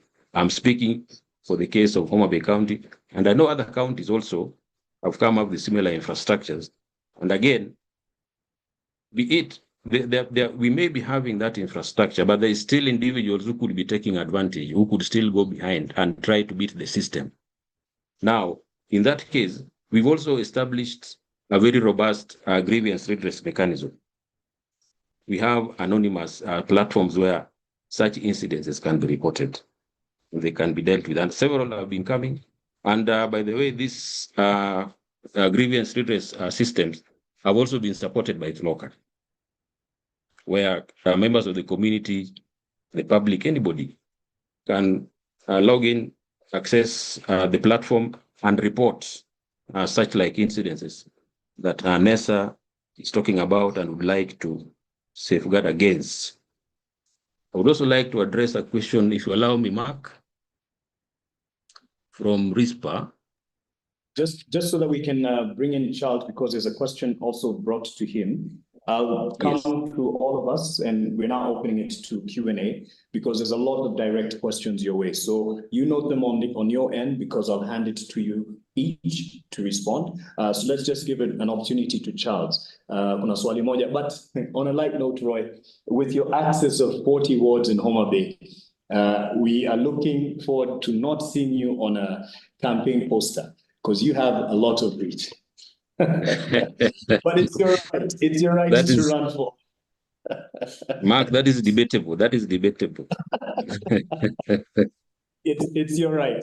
This is just also to what Frederick had brought up in terms of people using, some interest to allow investors. But yeah, you've spoken to it, and thank you for responding to that. Charles, you've seen this question, Kelvin, and I'll throw it to all our panelists here to respond to the questions that would relate to us. And Jane, you'll be next to take any question that you've seen that is really something you can respond to. Hi, Charles Nyadero, Kelvin Doll, right? Thank you for the presentation. My name is Kelvin Doll from Grow Fund Africa. My question is, what stage of startups does KCB invest in? And how does a startup go about accessing or applying to this investment? We're an early stage startup, pre-seed, building a peer-to-peer lending platform, allowing small micro investors to invest directly in small commercial farmers, unlocking access to inputs on credit bundled with insurance, agroeconomic support, and guaranteed markets after harvest. We use alternative credit scoring using farm-specific data and offtake agreements to de-risk investments in our farmers and farms. We are about to start a small pilot in Isinya. Would this be something KCV would be willing to look at? Thanks, Mark. So I think from the conversation, we can realize that there's a real need for scaling finance in agribusiness sector. And we look at still with the challenges that what is coming out, that there's still a lot of sectors to be reached in with agribusiness finance. And I could say that from our desk, on a daily basis, we receive climate smart technologies that can really help us become resilient in fighting vulnerability to climate change that requires financing. These are technologies that are emerging just right from the solar-powered cold rooms that can help maybe storing food to be allowed to be sold at the optimal time, right from the solar-powered irrigation systems that can support productivity to the farmers in the villages, right from like weather monitoring technologies that can support farmers now to monitor weather when they are maybe trying to knowing the right time to plant and the right time and kind of maybe the right seeds to be able to plant. All these technologies comes to our desk on a daily basis, demonstrating that there's an appetite, and already the local entrepreneurs are really trying to work hard to create a local solutions that can be able to be supported. And now whatever is emerging out is that now the access to finance is the problem. And that's going to the question that I've been asked, that how do we support early stage businesses? So KCV, we invest in two windows, that is on the early stage and the growth stage. So at the early stage window, we are trying to reach post proof of concept businesses. These are businesses that have gone out into commercial market. If we go to have some due diligence, we can be able to see that they're already showing some revenue structures in their business. They may not be profitable or may have not been broken even, but in our due diligence, we'll be able to see that there's some sense of scale, there's some sort of traction in terms of the revenue and the market share that worth investing that you can be able to support. We come in as early, even if the founder is still a single founder, with probably the governance is still weak. KCV is willing to come on board to start working the journey with that particular entrepreneur. Again, we come in at a time that even the business model is still very weak, because we know like the technologies that are currently coming into the market. We've had a very good example investing in a technology like hydroponics farming. This is a vertical agriculture that support dryland areas to be able now to grow crops and food in their communities. We've seen that we've been working with them in the journey, and we know that this particular type of technologies require a lot of patience and allowing them to be able to continuously redefine their business model. So we come in at an early stage to be able to support them, continuously redefine their business model until they'll be able to reach a commercial scale that can be attractive to other potential investors. Number two, on the growth side, these are very refined business model already, probably not making much profit, but at least they have redefined market share that can now redefine their growth and on their path to scale up. And we support them to be able now to scale into later stage businesses that are supposed to grow. So KCV, when you are onboarding, you apply, our applications are open, you go to our website, www.kcv.co.ke. We have an investment portal that you'll go there and be able to now just log in, send your applications, and from our side, we'll be able to review the application. We normally do our basic, the first due diligence, where we just screen and see whether it is sector fit, whether the technology is, from our understanding and our experience, we know this technology can be able to be scaled in the market. Then we will call you for the first basic interview, just to understand much more and understand what really the problem that you've seen in the technology that you're providing and the solution that is going to come out and the potential market of this solution that you're proposing in the market. When we are convinced, then we can now move to the next stage with your application to be able to now support you and help you be able to grow. Again, in the ecosystem, KCV, when you come to us, we'll not just probably just send you away. We work with the ecosystem partners where we have the incubators and accelerators. Sometimes there's so many ideas that come to us, but from our assessment, we realize that this is still worth going to maybe an incubator or accelerator. We will refer you to an incubator, we'll refer you to accelerator to be able to continue supporting you, to be able now to build up your idea before you reach a commercial stage that we can be able to bring it on. Yeah, so we realize there's a good number of technologies that are coming up in the market to support the agri sector, which are worth embracing, which are worth supporting. Again, but they require a lot of hand holdings, impact investors like KCV that can be able to support them both from the technical assistance and even providing patient capital that can be able to support them to be able to grow. That's how we've been able to support these entrepreneurs. And we welcome the person that have raised the question that he can go to our website and then be able to make application. We will reach out to him and then assess his idea. And if it is suitable for us, then you can move with it to the next scale. Yes, ma'am.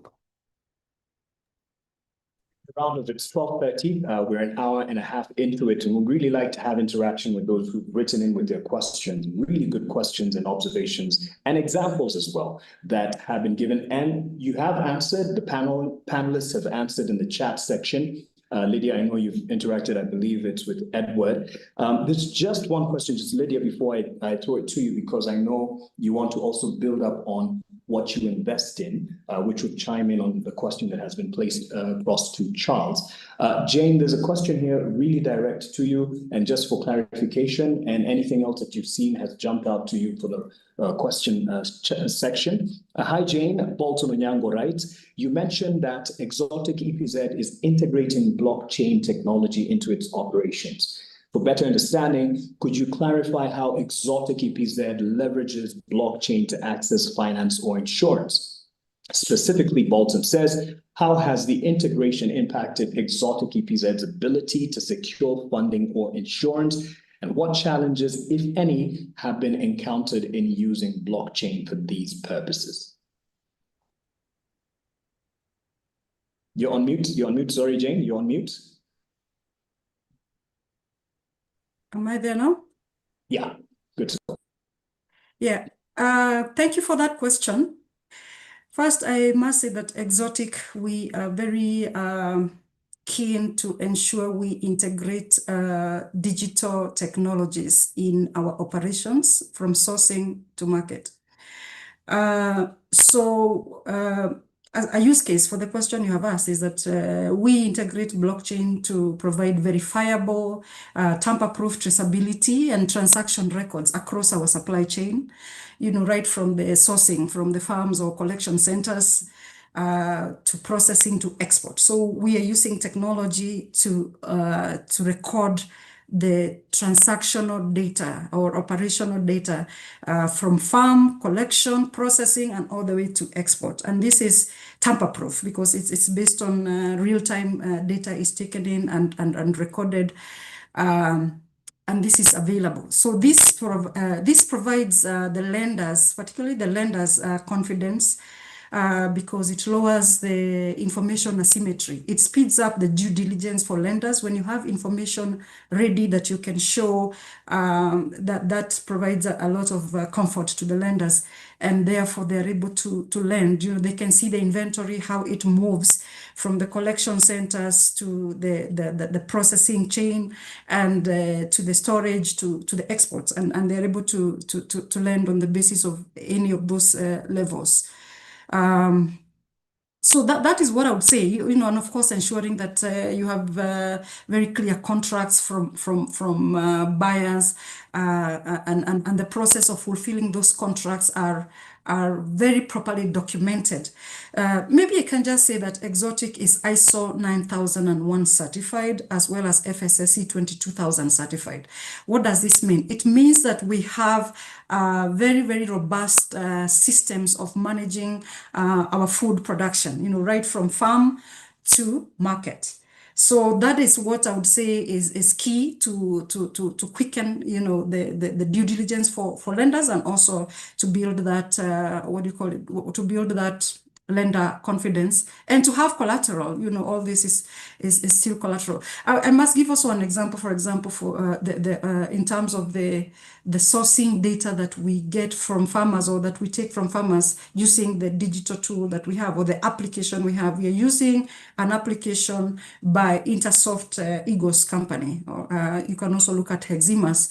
And this, we record data like, of course, the data, the biodata of the farmer, but also we record we geotag the farm. We take data like the size of the farm, the number of trees that they have planted, the varieties, and we geotag it. So this is information that can be verified. If certain lenders are looking for certain aspects of impact or certain aspects of, or even the buyers are interested in traceability, this is information that we can use in those aspects. Maybe while I'm at it, I can answer one more question that I saw that was asked by Dennis. Yeah, just in a second, I will answer. There was a very early question I saw by Simon. I think it's Simon Wanyoike. Oh, Simon Wanyoike. Yeah, I think Simon Wanyoike. Yeah, he did get some answers. He works with farmers, and he gave an example of a farmer that has 42 acres, and he mentioned about farmers not being able to access finance because they are seen as highly risky, which is very, very true. But I think Charles has answered in a way, but I want to emphasize that traction is definitely important. So an operation that shows very clearly that these farming activities are linked to traction in the market, that their sales or potential sales to be made will attract more from the lenders than just the fact that you have a big asset like 42 acres. So more of a value chain approach to approaching lenders. And that's why I see most of the lenders would rather lend through the off-taker, because the off-taker becomes the pull factor to the farmers, for the farmers' produce. And also, technical assistance to organize the farmers in terms of organic farming or other capacity building that they may need. Thank you. Asante sana. Lydia, there was a question earlier, but I reckon even Simon's question kind of is in your turf, but you could start with Edward and any other question or comment that has resonated with you and your focus area. Edward asked earlier, let me just locate that question. Yes.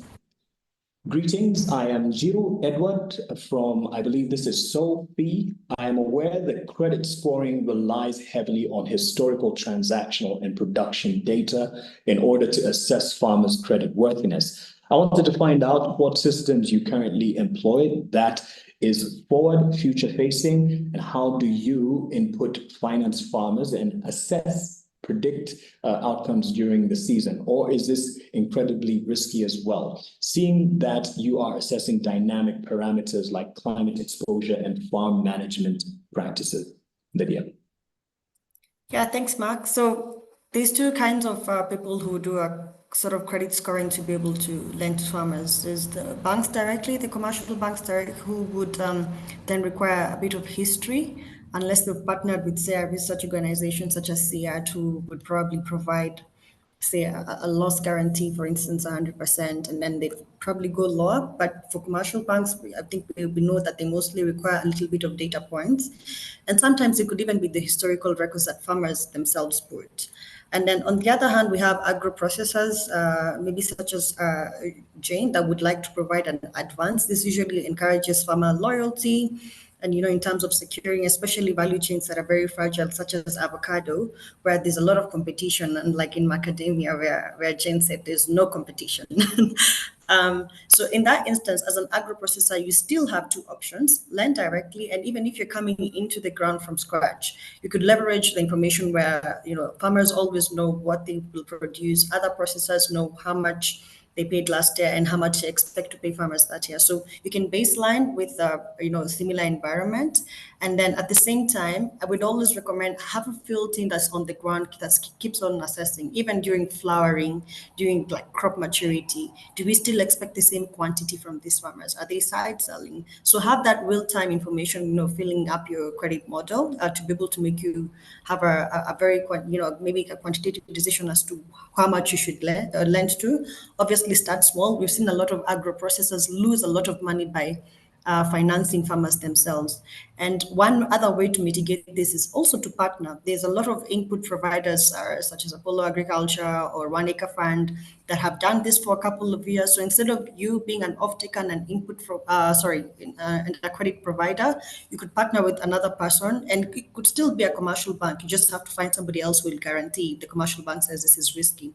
So maybe just subcontract that element of credit if you don't feel confident enough to do it. And if you feel confident enough to do it then yourself, then start slowly, make us informed decisions, and keep updating your, let's say, your data model with real-time information from your safe field team, for instance.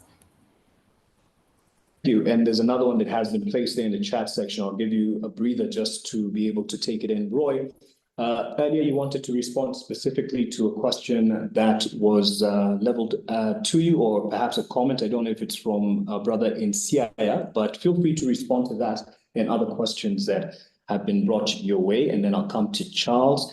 And Jane, if you've spotted any that you'd want to respond to, let's jump in. And then Lydia, you could, have added with the Kelvin Gishuru's question in 1237. Thank you. Roy. Thank you, Mark. Thank you. Gabriel is my colleague in Siaya, my counterpart in Siaya County, and is largely agreeing with what I was saying. He didn't really ask a question, but there's a question from Rispa Kariuki that says, Roy said social enterprises have not been scoped in FLOCA. Which organizations are in scope? Do NGOs qualify? Now, in my opening statement, I know this emanates from my statement that FLOCA funds public benefits projects, which is the case. However, in the formulation and planning of these projects, all stakeholders, including social enterprises and NGOs, are all welcome to give their inputs into how these projects are designed, where and how they are implemented. And as I said earlier, FLOCA relies on the established climate change frameworks in the county, and it adopts a bottom-up approach to the implementation of projects. And the involvement of social enterprises and NGOs is also evident in the various climate governance institutions that exist, not only in county government of Homa Bay, but across all the counties in Kenya. For instance, in the World Climate Change Committees, you will find that there's a slot that is reserved for community-based organizations or NGOs operating in those wards in the areas of climate change. If you come to the next level, which is called the County Climate Technical Committee, you will also find a slot reserved for these social enterprises, NGOs or CBOs, right up to the apex body in climate change governance in the counties, which is the steering committee, which in most counties are headed by the governor. You will also find a slot for these social enterprises, NGOs, and CBOs. So in terms of decision-making and planning, the views of these kinds of organizations are well taken care of, and we encourage them to utilize these structures to make their opinions and also to give their options in terms of climate action through those established channels. But for the time being, FLOCA really emphasizes on those projects that have most public benefits for funding, meaning those projects that have a bigger impact on communities. Thank you, Mark. Asante sana for that. And Charles, I think you probably spotted some of the questions. Actually, there were quite a number for KCB specific. So we could start with, and many are related, so you could respond to them, but you could read out an outstanding question and just respond for the rest who are in the same space. Yeah, so I think we'll begin with the question from Dole that is developing what you call a full suite platform technology that can support smallholder farmers, where they intend to bundle the service from crop insurance to farm inputs and he's asking whether he can be able maybe to come on board so that if KCV can be able to consider the technology. And as I earlier mentioned, that we support early stage agri-techs.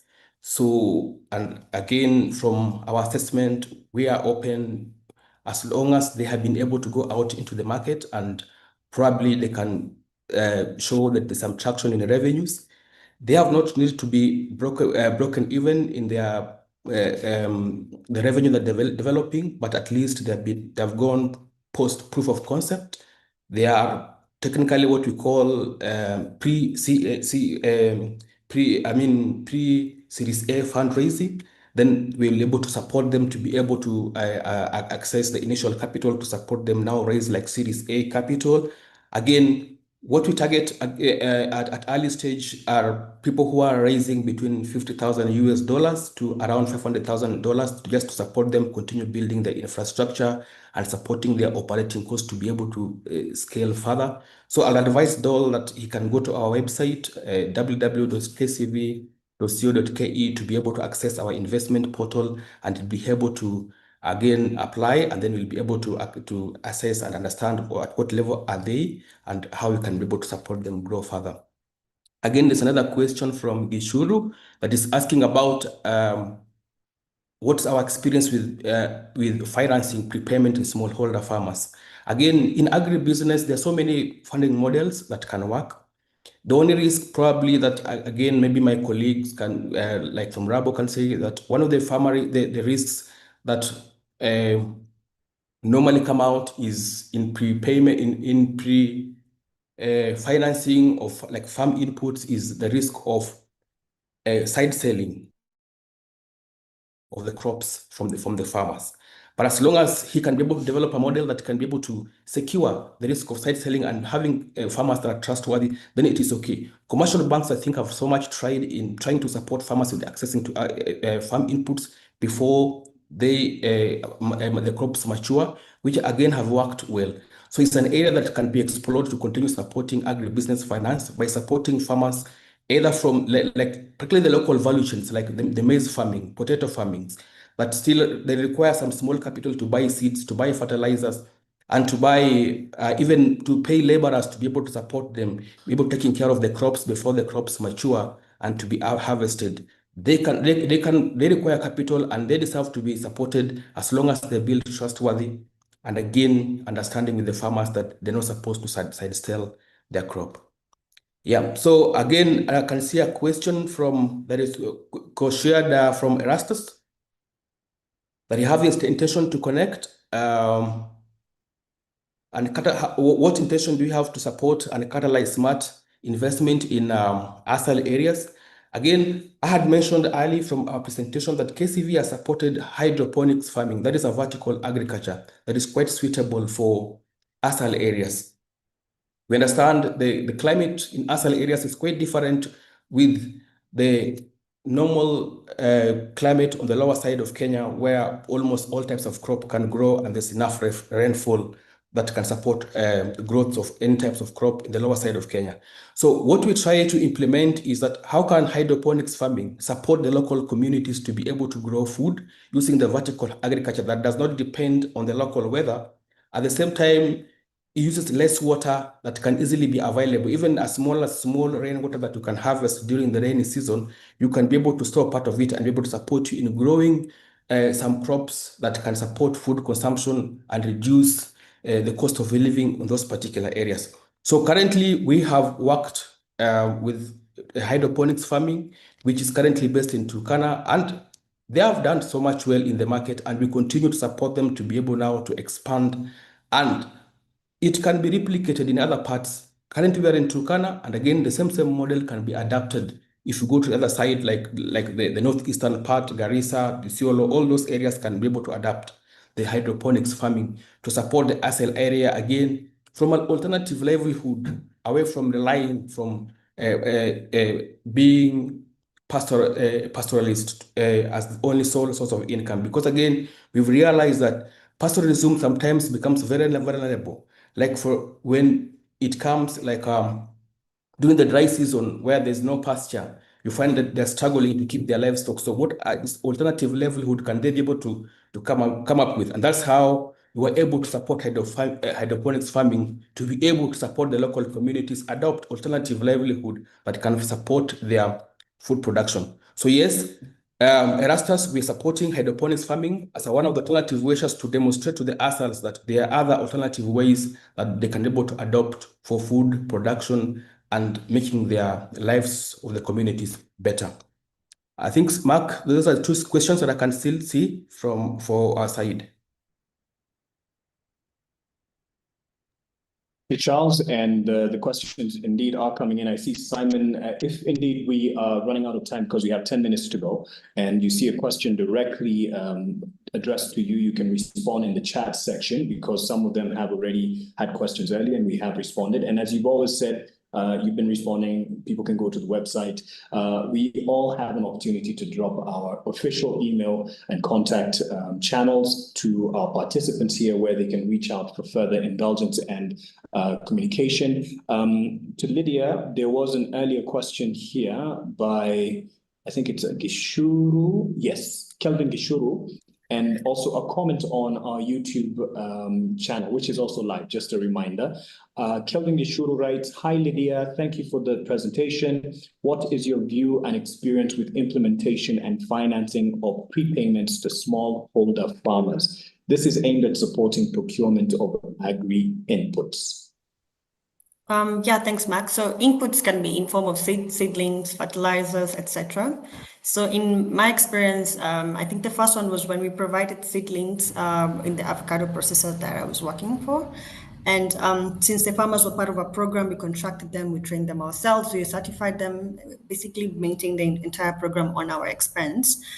We were able to trust them, and also we had historical records. So we'd give them, say, X amount of seedlings and deduct it over years. This would be an advance, interest-free, and we also found that this was very, very good at maintaining loyalty.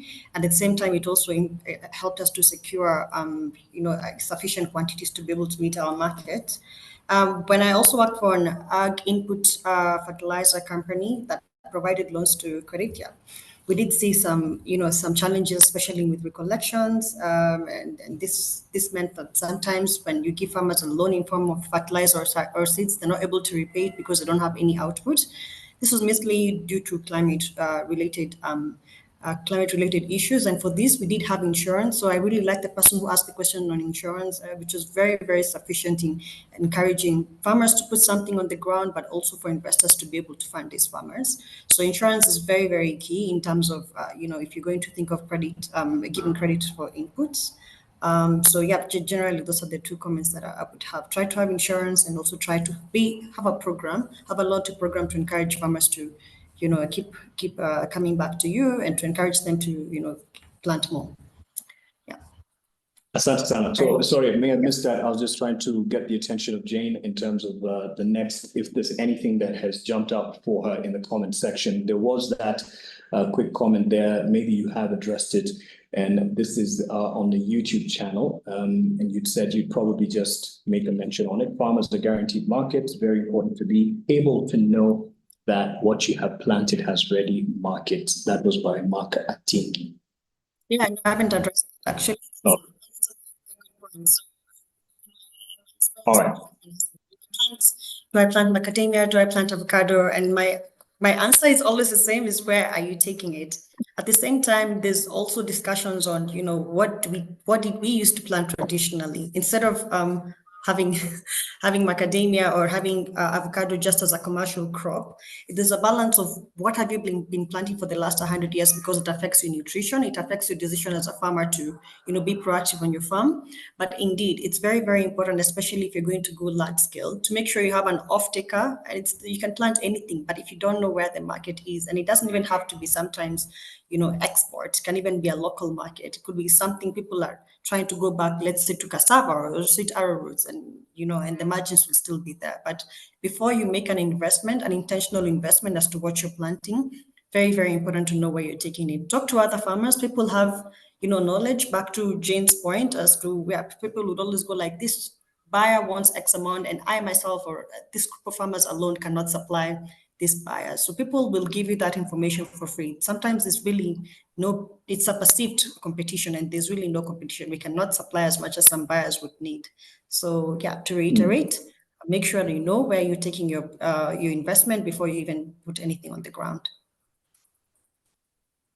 Asante for that, Lydia. And now we can all prepare our closing remarks and our last submission. Jane, your success story and export business, macadamia nuts, and if there is some lessons that can be replicated in terms of the value addition, the value chain addition in your experience that can be replicated in other value chains elsewhere, what would that be? We'll start where Lydia stopped. The first lesson that is transferable is market-first approach. You've got to know where you're selling your product, and you've got to invest in marketing. You know, when things are hard and times are hard, most of the businesses will look at where to cut costs, and most of them will slash the marketing budget. I can tell you for Exotic, it's the other way around.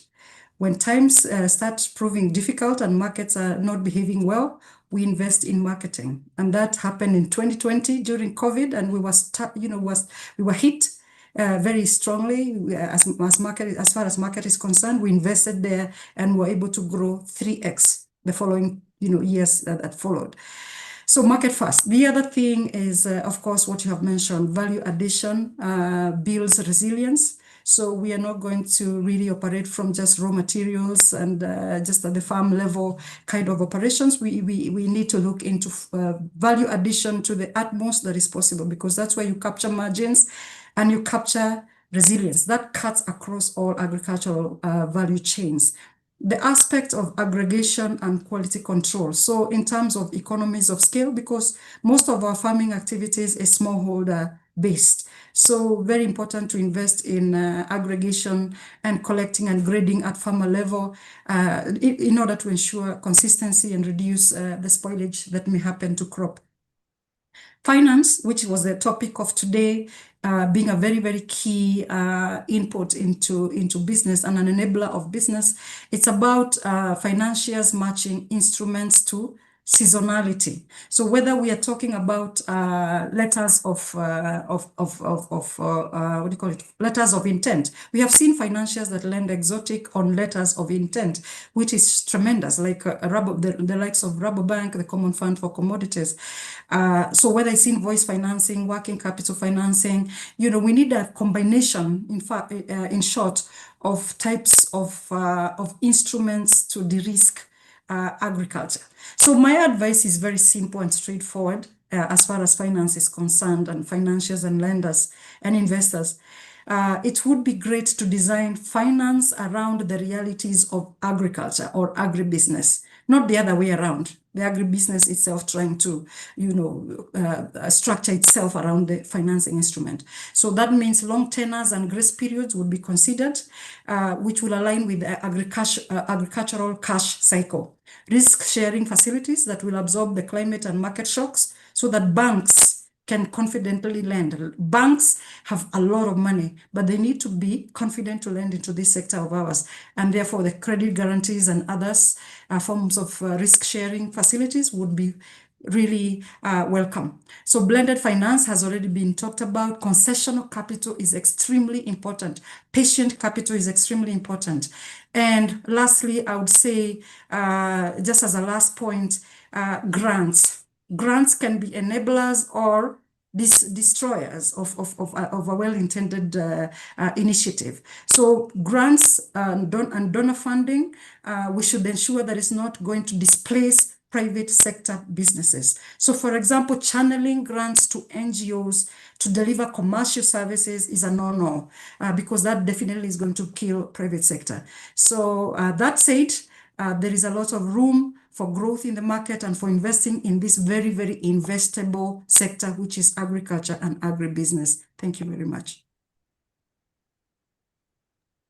So much, Jane, for that and for your closing remarks. A success story, definitely, and with those in the panel and in the conversation as testament who've walked the journey with you, and a very great encouragement to others who are on the call and would want to walk the journey of whether it's export business and, just growing the value chain. And we wish you and Exotic EPZ Limited team all the very best as you scale forward from Kenya to the world.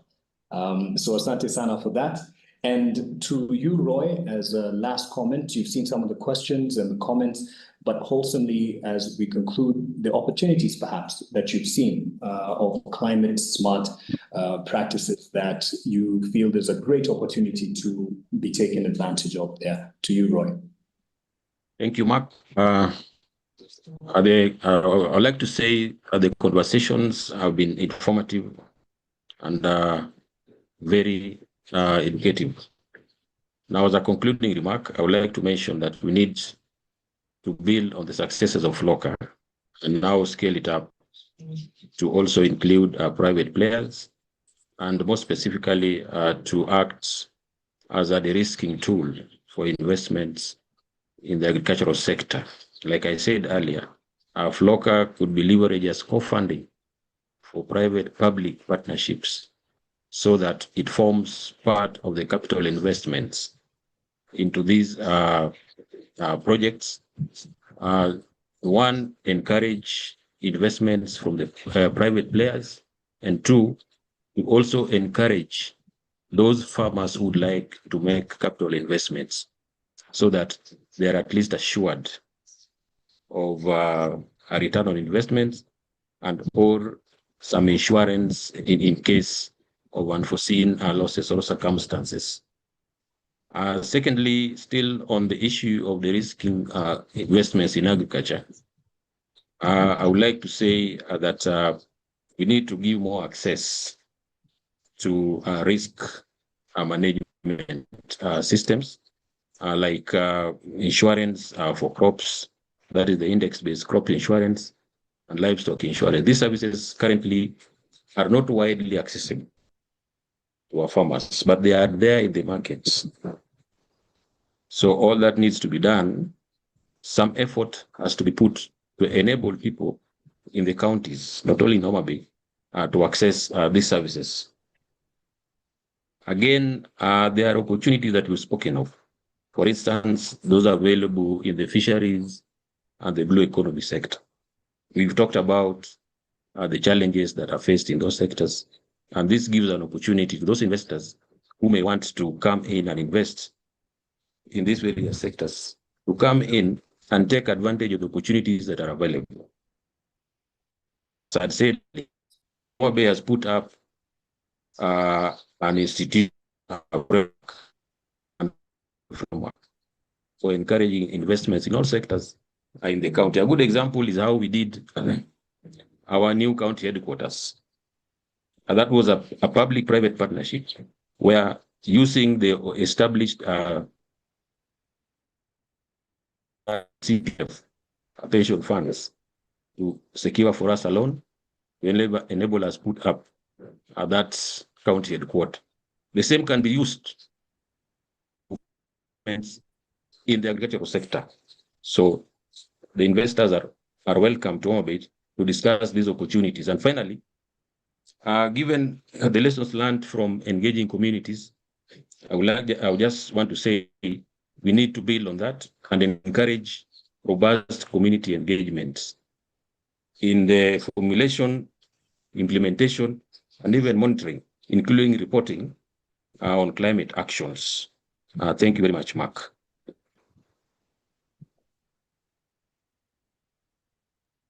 Just looking at some of the comments here that we have, but Charles, you would speak to as well in a closing remark in terms of what you'd hope to see as ecosystem changes to enable KCB and other investors be able to contribute further in sustainable financing in the not just the country, but even the region, East Africa.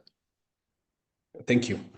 So as KCB, we are in our 10th year of investment. So we've had very strong lessons that we've learned that we can continue to share with other investors, other impact investors that intend to continue de-risking and scaling funding in agriculture.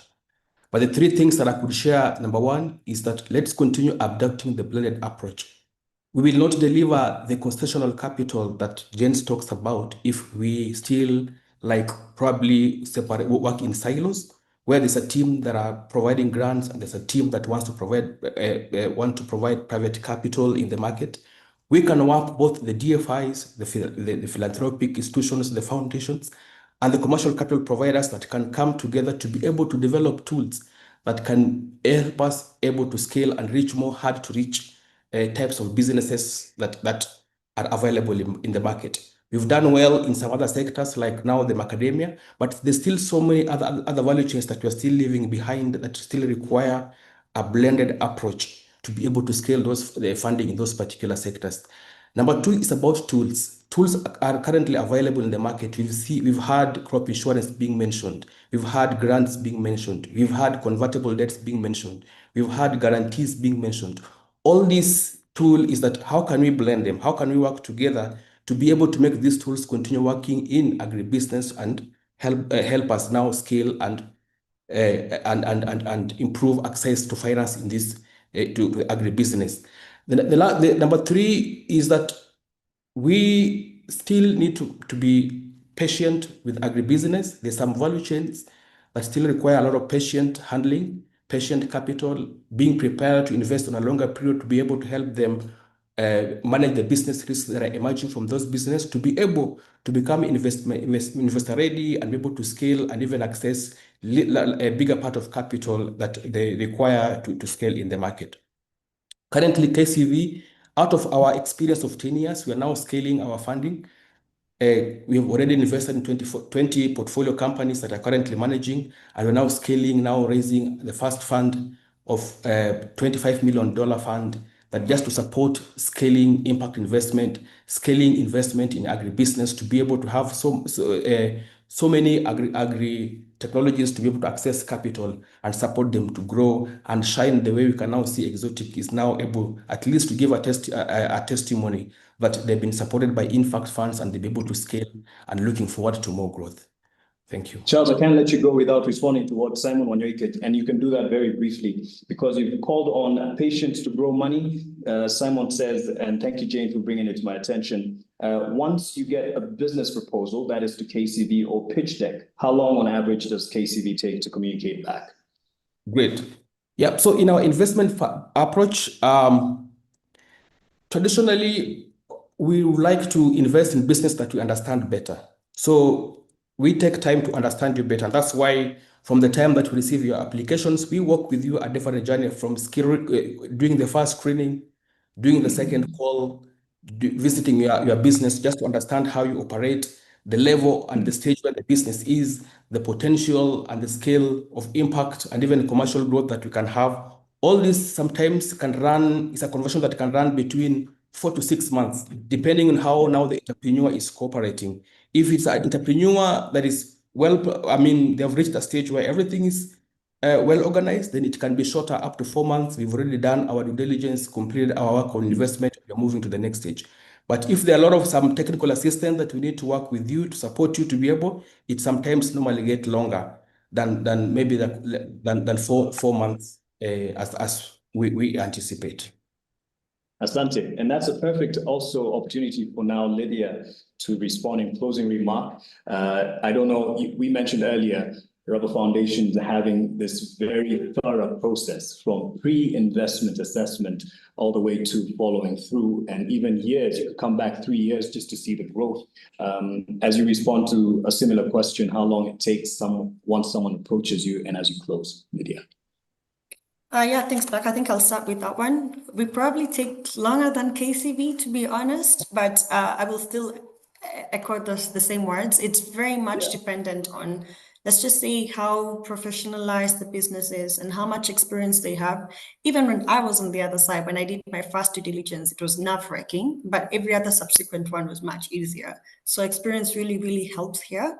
At Rubber Foundation, we usually give it about the same, 4 to 6 months, but it can even take longer, given that we do everything from credit analysis, due diligence visits, writing their investment memo, for instance. It can take a while, so we like managing expectations there as well. So give it or take 4 to 6 months. And then maybe there's one question that I saw on the Q&A section. I think it was from Erastus. Let me just quickly scroll to it. Yeah, Erastus Chalo, 1247. Yes, exactly, Erastus Chalo. So I one can of my read it for previous you, comments. KCB. Oh, yes, Yeah, please, go ahead. KCB Rabobank. I'm Erastus Chalo from Millennium Water, an NGO with an intention to convene, connect, and catalyze climate-smart investment in agriculture in the Assault, which we all know is largely pastoral. We understand financing will be a deal breaker to our mission. So I'm wondering if you have any portfolio in the region, insights on what the landscape is like, and if you have any successful cases you would share, would any of you be keen to connect and leverage each other? And as you respond, Roy Odongo asks to exit because we are just beyond time. Asante sana, Bwana Roy Odongo, Director Climate Change, Homa Bay County, for your contribution. Over to you, Lydia. Yeah, thanks, Mark. So this is a really good point, quite a different one than what we usually come across. So pastoralists have two ways. In one way, they have this, they have cattle, so they have income, but also now there's the element of how arable the land is and what are we doing to make sure that the carbon is kind of maintained. And that's why there's even people who get carbon credits from soil management. At Rabo, we are looking at this as a holistic value chain, both the environment, both the pastoralists, and are they going to school? Are they able to, for instance, sell the baby goods to be able to be fattened by somebody else and then eventually sold? So we would look at this as a general, the entire ecosystem, both from land and the people who are also participating. But also good to know, and maybe this is part of my closing remarks, is that being an impact financier, we're probably one of the least favorite in the room because people say, oh, we don't understand, we don't fund, we keep rejecting. But there's also lots of opportunities for funding. And sometimes it doesn't have to come from a financial institution. It could come from, say a processor. I would like to give the example of EABL Foundation.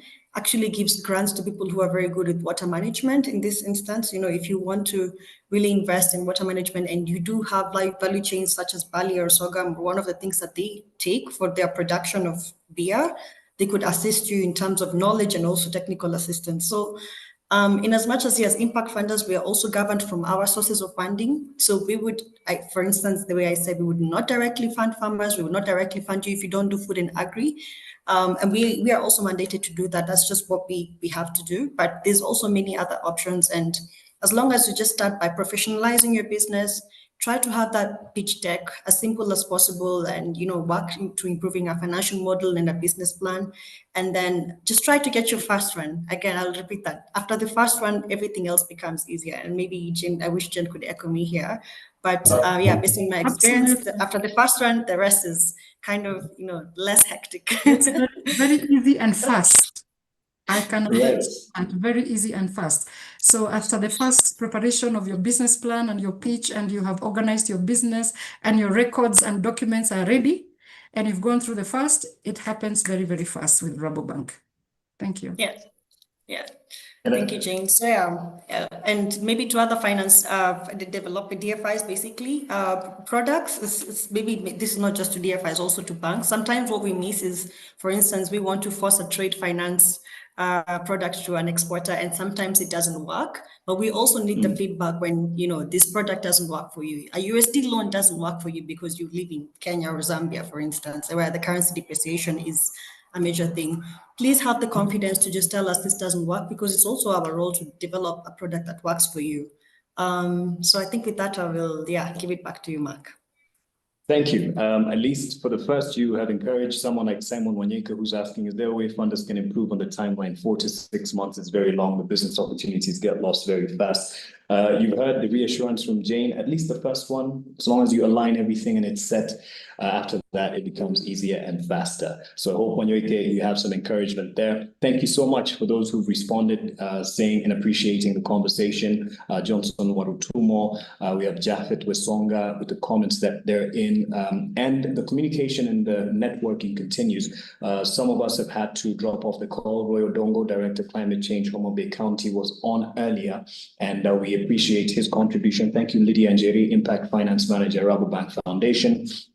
Jane Maigwa, Managing Director, Exotic EPZ Limited, and Charles Nyadero, Investment Manager here at the Kenya Climate Ventures. that is a convener of this conversation, Unlocking Agri-Finance, De-risking Investment for Climate-Smart Agriculture in East Africa. This conversation isn't happening in a vacuum. It is a build-up to what will culminate in a symposium in November. And the communication of the exact dates and location will be communicated to stakeholders, many of you represented here in the chat section. So make sure you keep your ears and eyes out there for the communication of this. And this is for the Business Development Services Donor Coordination Group BDCG Symposium in November.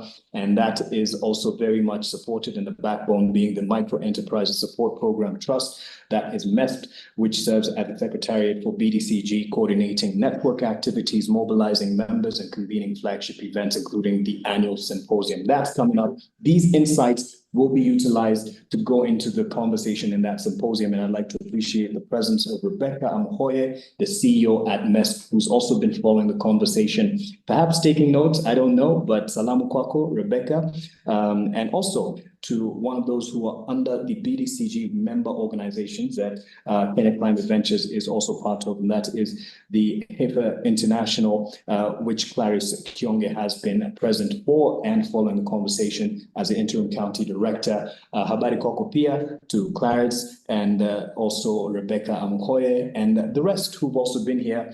BDCG is a member organization with many: Kenya Climate Ventures, HIFA International, Christian Aid, Improving Economies for Stronger Communities, former International Executive Service for Palladium and Ripple Effect, the International Center of Insect Physiology and Ecology, Mennonite Economic Development Associates, MEDA, International Development Enterprises, IDE, and International Fertilizer Development Center, IFDC, all represented. I'm sure some of the colleagues have been on call. Asanteni sana, and thank you to the Kenya Climate Ventures for convening and being the thought leader in Agri-Finance. And this conversation will definitely be expounded further in the symposium coming up in November. So thank you, Lydia. Thank you, Jane. Thank you, Charles. And thank you to Roy. And thank you all for being here for the last 2 hours and a bit.